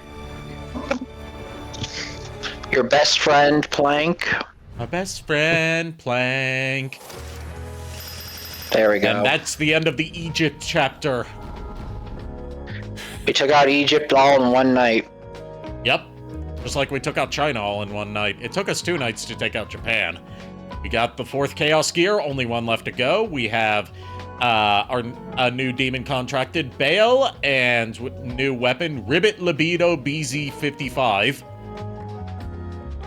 Which is a spear / lance that forms into a microphone stand with a microphone on it. Okay. And another contract demon, we have Malphus and its weapon Simoon. Which I'm assuming is the fans. Yes, the battle fans. So I forgot they were battle fans. They looked like freaking Plank at that point. They were folded up. I know. And new accessories are available. Celine's Light, Rage Wolf Fang, Super Mirror B3, which we're going to buy because that's the Egyptian Bayonetta costume. And Rage Wolf Fang powers up that new, like, fairy werewolf form that, Viola got. Okay. Ugh.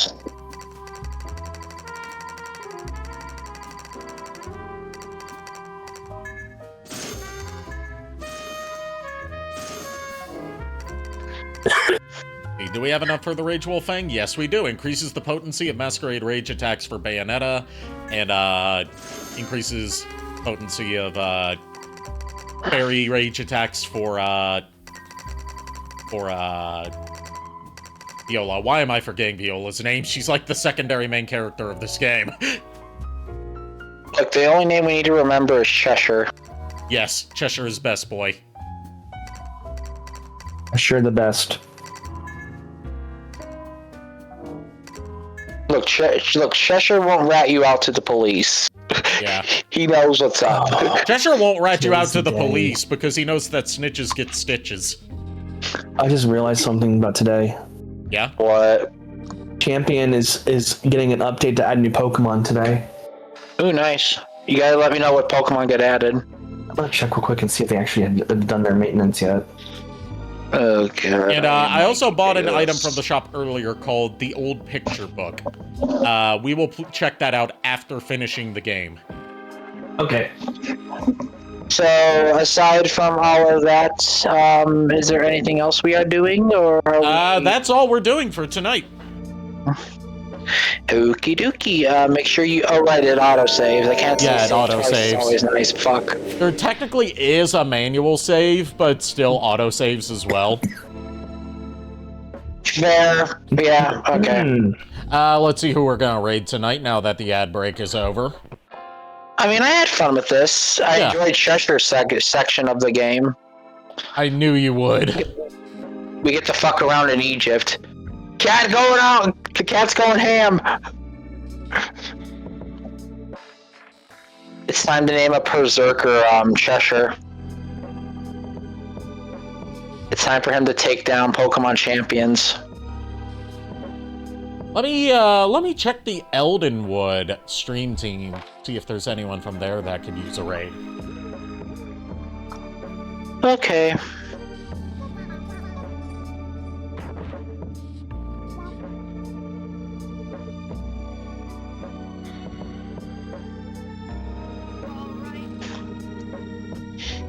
Let's see,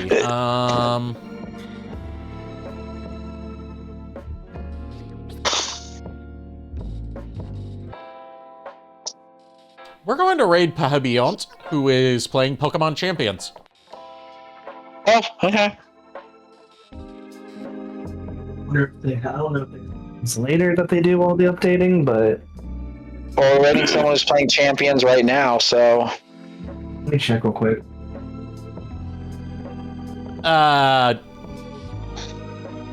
Thank you everyone for tuning in. Thank you to my co-hosts for joining me tonight. Go give Pahibiont my warmest greetings. Our raid message is going to be greetings from Eldenwood. And I'll see you guys Wednesday with more Devil May Cry 1. Until then, unpleasant dreams. Cheshire is best boy. Good night, everybody. Good night.